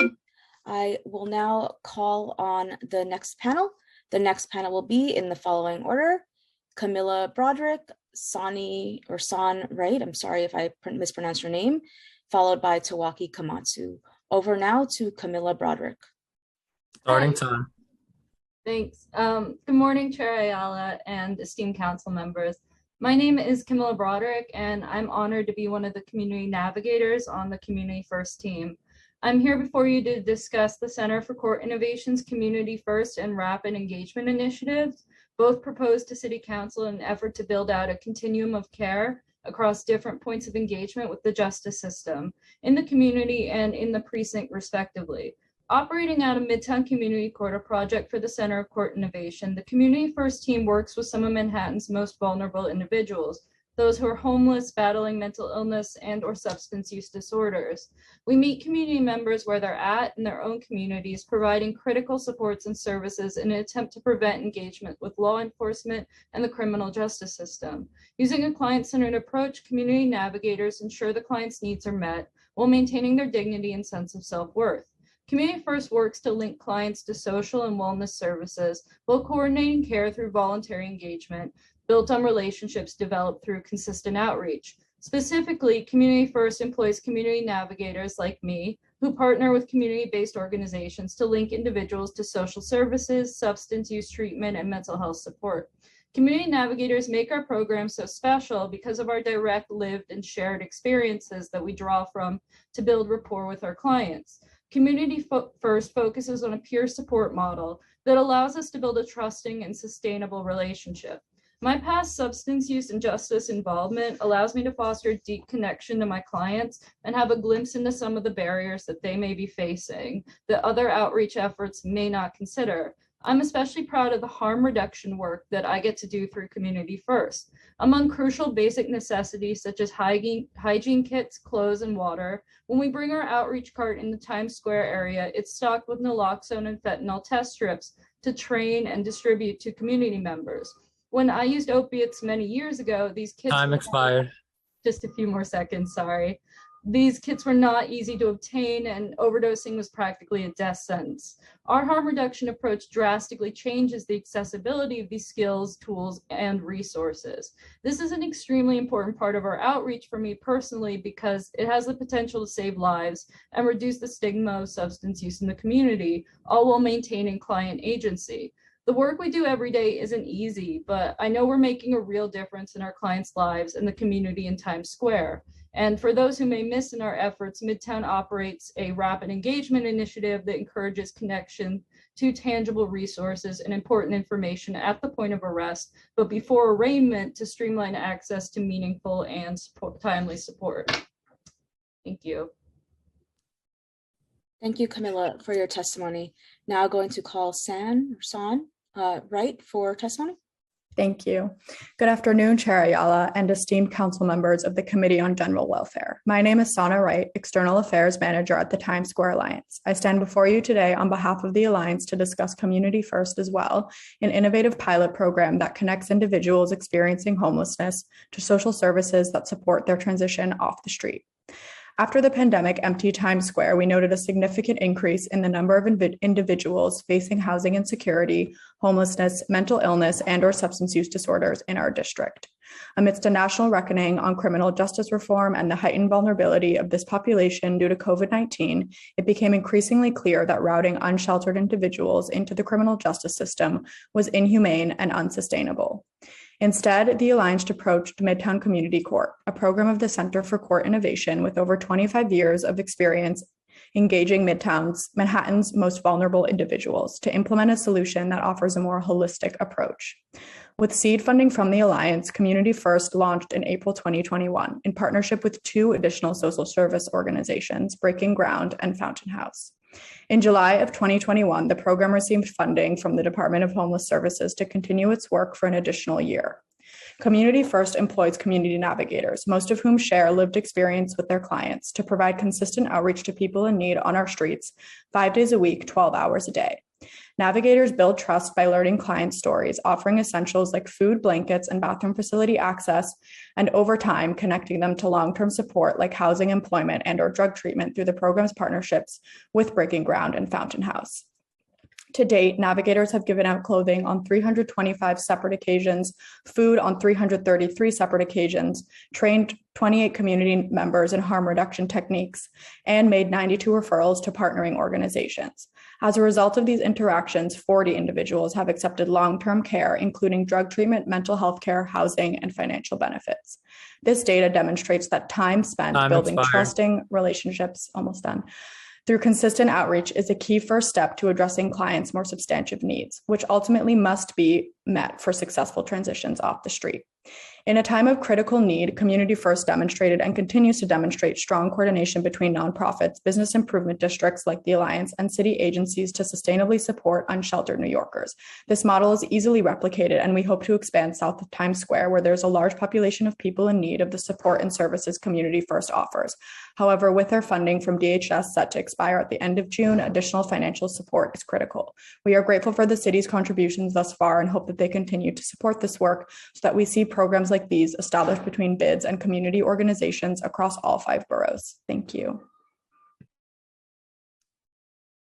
Thank you so much to this panel for your to these panelists for your testimony. I'm now going to turn to Tawaki Kamatsu for testimony. Starting time. Hi, can you hear me? Yes, we can hear you. Yes. So with regards to, I guess, the testimony that was provided to this hearing by Mr. Jenkins earlier today, as well as Urban Pathways representative, they were basically lying to your face. 2 days ago, I filed a petition for a writ of certiorari to the U.S. Supreme Court against Urban Pathways, against HRA. So the point is, Urban Pathways has fraudulently sued me 3 times, claiming that a valid lease agreement exists, in spite of the fact that there hasn't. Urban Pathways and HRA jointly changed my lease agreement 2 days after it was signed. So the point is, Ms. Ayala, I've talked to you previously. You told me not to talk about pending litigation matters. So with regards to FOIL requests, can you intercede on my behalf to have HRA perform its legal duty to comply with my FOIL requests that date back to issues from 2016? I mean, it's a fair question. It's about the agenda for today's hearing, about having people moved into permanent housing. So the point is, if you take me out of the equation, if someone signs an apartment lease agreement, HRA then changes that lease agreement after it's signed, and that lease agreement was for a private apartment with no roommate, there's going to be a roommate conflict and things are going to snowball. So point is, can you do something about that? Can you answer a question? I'm happy to discuss that after the hearing if you'd like. I contacted you, haven't gotten a response. I haven't received an inquiry, so thank you. Yep.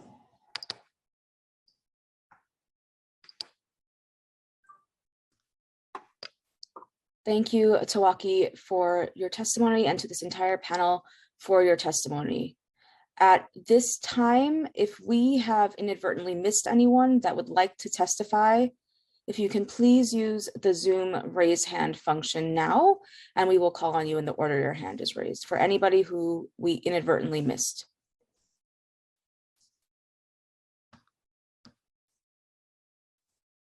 All right, seeing no hands raised, Chair Ayala, we have concluded public testimony for this hearing.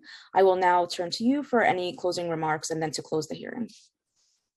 Absolutely. I just wanted to thank all of the advocates for being here today. I hope that you know that a lot of the work that we do and how we prioritize our public dollars and create policies really based on a lot of the work that you do. So thank you for that, because I know that it isn't easy work. And, you know, obviously we have a shared responsibility to do the right thing by unhoused New Yorkers, but we need to make sure that we're doing it in a way that truly makes an impact, a positive impact on the lives of the unhoused New Yorkers that we're discussing today. And I think that we got a lot of answers that we wanted today, but I think there are also a lot of unanswered questions that that we need to continue to review and to hash on. But I welcome, you know, continued conversations with all of you in the next few months, because I think that this is really one of those situations where we need all hands on deck, and we need to work collaboratively to really find the solutions that we need. So thank you all for being here today. It was a pleasure hearing from all of you, and I look forward to seeing you all soon.